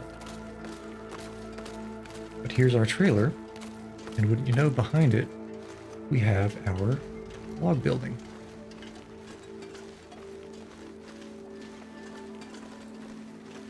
Okay. And okay. I'm glad that I didn't take raw meat now, because these fluffy things are a little bit closer than I'd prefer. Also, this is not the place. So let's see, if I were a workbench, I would be probably behind that boulder over there. On the plus side, if we're heading to, so we headed straight to the log sort, That means the workbench is probably by where this vehicle is. If we were heading here anyway, probably would have had to walk around a similar direction to get around that pack of wolves on the ice. So, not much is actually lost. Silver linings and all that.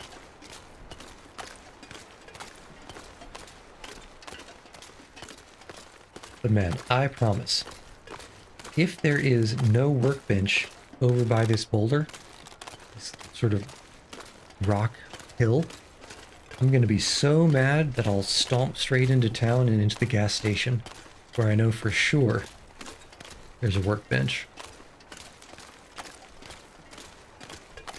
Unfortunately, that workbench is not outside, which means, well, if I can find a workbench, if I can find a workbench that is outside, for some reason, you can keep working during nighttime when you're outside for much longer, at least in my experience, than you can if you're inside. Apparently the too dark to function. There's some oohs very far to the north. Apparently it gets too dark to function inside much faster than outside. And by much faster, I mean, sometimes you can, I mean, if it's a starry night with a moon, you might be able to just work all night. Inside, no. No way. Definitely had a campfire over there before. Just making this seem promising.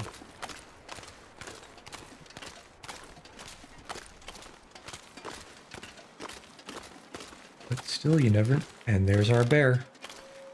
I see you over there. Well, if this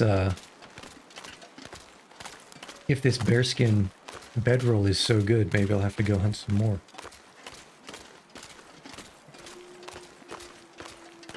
Yeah, ooh, I hear you too, punk. I hear you too, punk.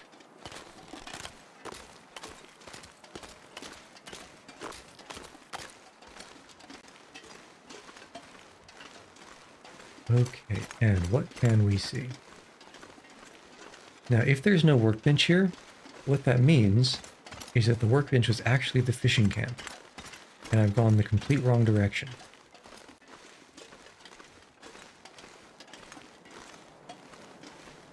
Okay, any workbench over in this direction? That's going to probably be a no. And so, let's listen. Let's look. And now we're heading straight to the gas station. Any fluffy animals be damned. Remember, yeet is for accuracy and precision. Kobe is for power and distance.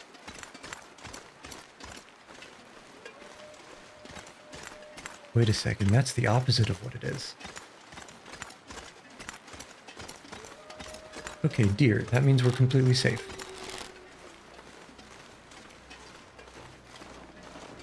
Okay, fantastic.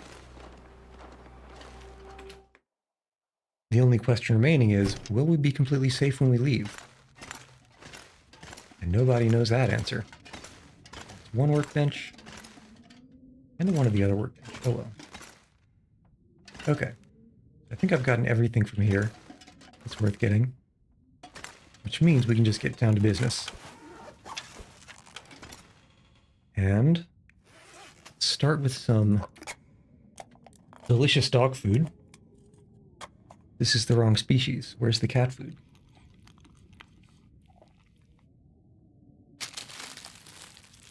Okay, beef jerky. More dog food.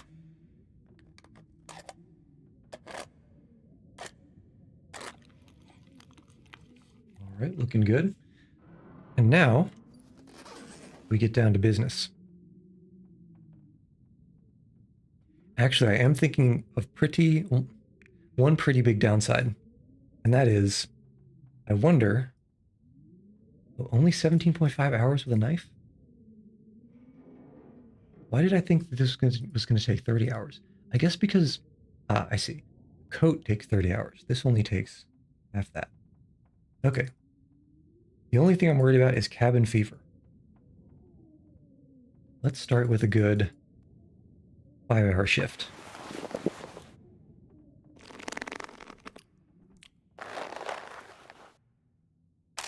All right. Looks like we can probably only do about 6 hours at a time before getting dehydrated. These peaches are the pinnacle. All right. Slurp, slurp, slurp. Drink some of this. Let's not forget about the soda. How sleepy are we? Not sleepy enough to not do 4 more hours of crafting. Probably going to get stopped by the darkness. Unless... Okay. How are we doing? We can do a drink. And, I mean, it lets me. I'm not going to complain. And, okay, it's just barely dark enough.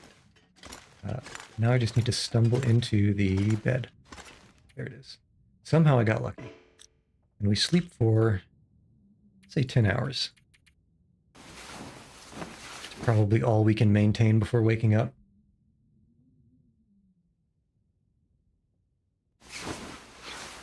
Looking good. Slurp, slurp, slurp. Let's actually not do that. Let's do the soda pop. Cola. And do we have any more cola? No, but we can do more peaches. And hope we don't get sick. I think I've got the medical for it, but 10% is always a little bit risky. Now, I've only gotten really screwed over by low condition meat. If it's in a can, it should be fine, right? That's how it works. Okay, let's stumble our way over to the workbench and see if we can start working again. Yeah. So last night, right before sleeping, when we couldn't actually do anything because it was so dark, we got 0.03 hours. What is that? Let me see. That's like 2 minutes. It's like less than 2 minutes. It's what, 1 minute and, I don't know, 45 seconds maybe. Well, let's do 6 hours. Of course, I timed it that perfectly on purpose, right? Let's just go with that. 6 hours gets us dehydrated. Now we can drink and eat. And just finish this guy up. Nice and quick-like. Moldy's fine, right? Yeah, Moldy's fine. We have a strong tummy. Actually, didn't I get a thing that makes me invulnerable to being sick? Isn't that something when you're like a master chef or something? Never get parasites or food poisoning. Okay, I can just eat whatever the hell I want then. Ah, the decadence. Okay. Now, first we need to remember to actually finish the thing. I don't think I did. Yep. Got to get those 2.47 hours in. And then we prepare for close quarters wolf combat, because you never know who has migrated into town in the time since we left, or since we entered.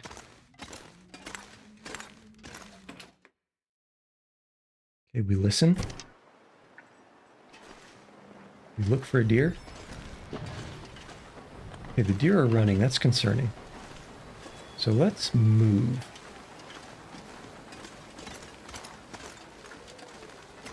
What did I see over there? That was a flag. Okay, let's get eyes on the lake. Because once we can see the lake, we'll have a pretty good idea of how clear we are and whether we need to go around something fluffy. Okay. Must be safe. Alright, what's the situation here? I think...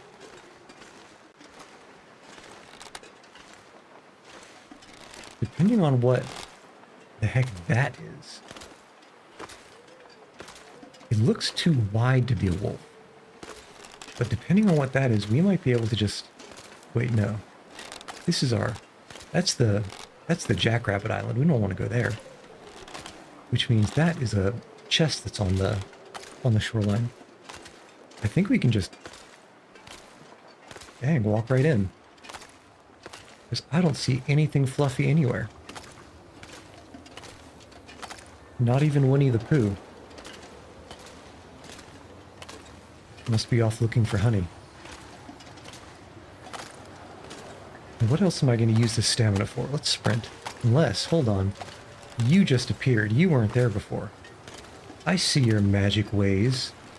Isn't the first time I've been stalked by a freaking ninja, wolf, whatever you are. Trying to sneak up on me. You're even walking the same way I am. How rude. Yeah, that's right. Turn around. Turn around. Sing that song. Whoa. You just cell divided. This is mitosis. This is wolf mitosis. That's cheating. Well, 3 of them now. Now there are 3 of them. I could use a drink. Okay, that could have been bad if I had just walked.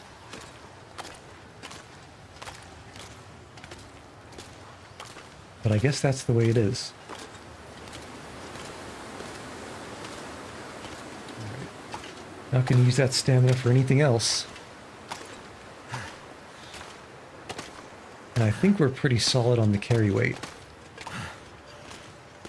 So even with low fatigue, well, not too solid on the carry weight.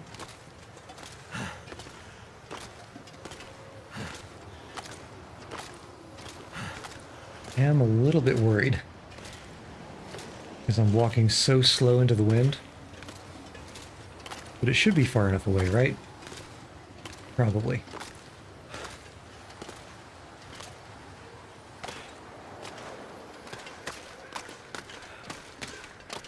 Got half a mind to hunt one of these rabbits just to get the pelt. Okay, let's try it.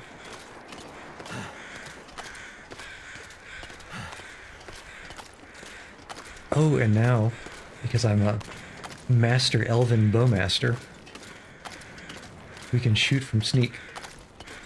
Let's get about here. And maybe like that. Yeah, nailed it. Oh. It was a stealth kill, so 2 for 1? Ah, come on now.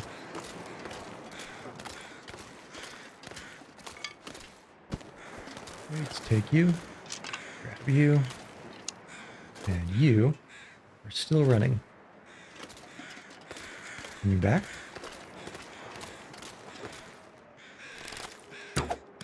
Ah, come on now. That definitely hit.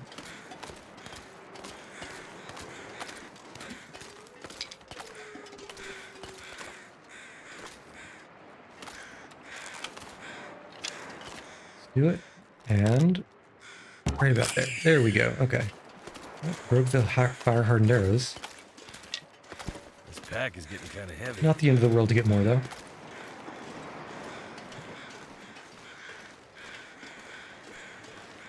All right, I'm walking here. I'm walking here.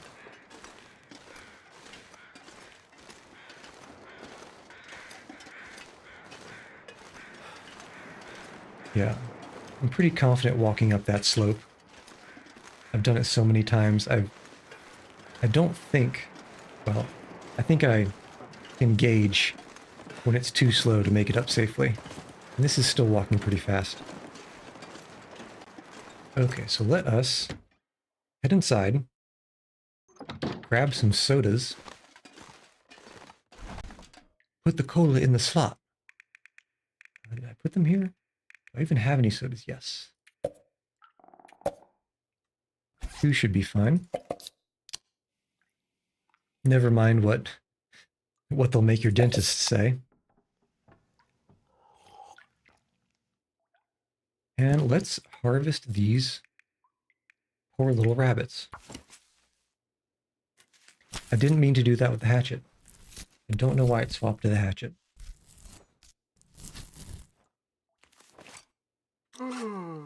because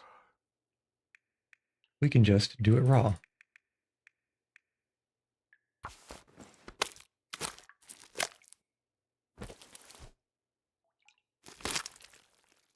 Drop everything that needs curing,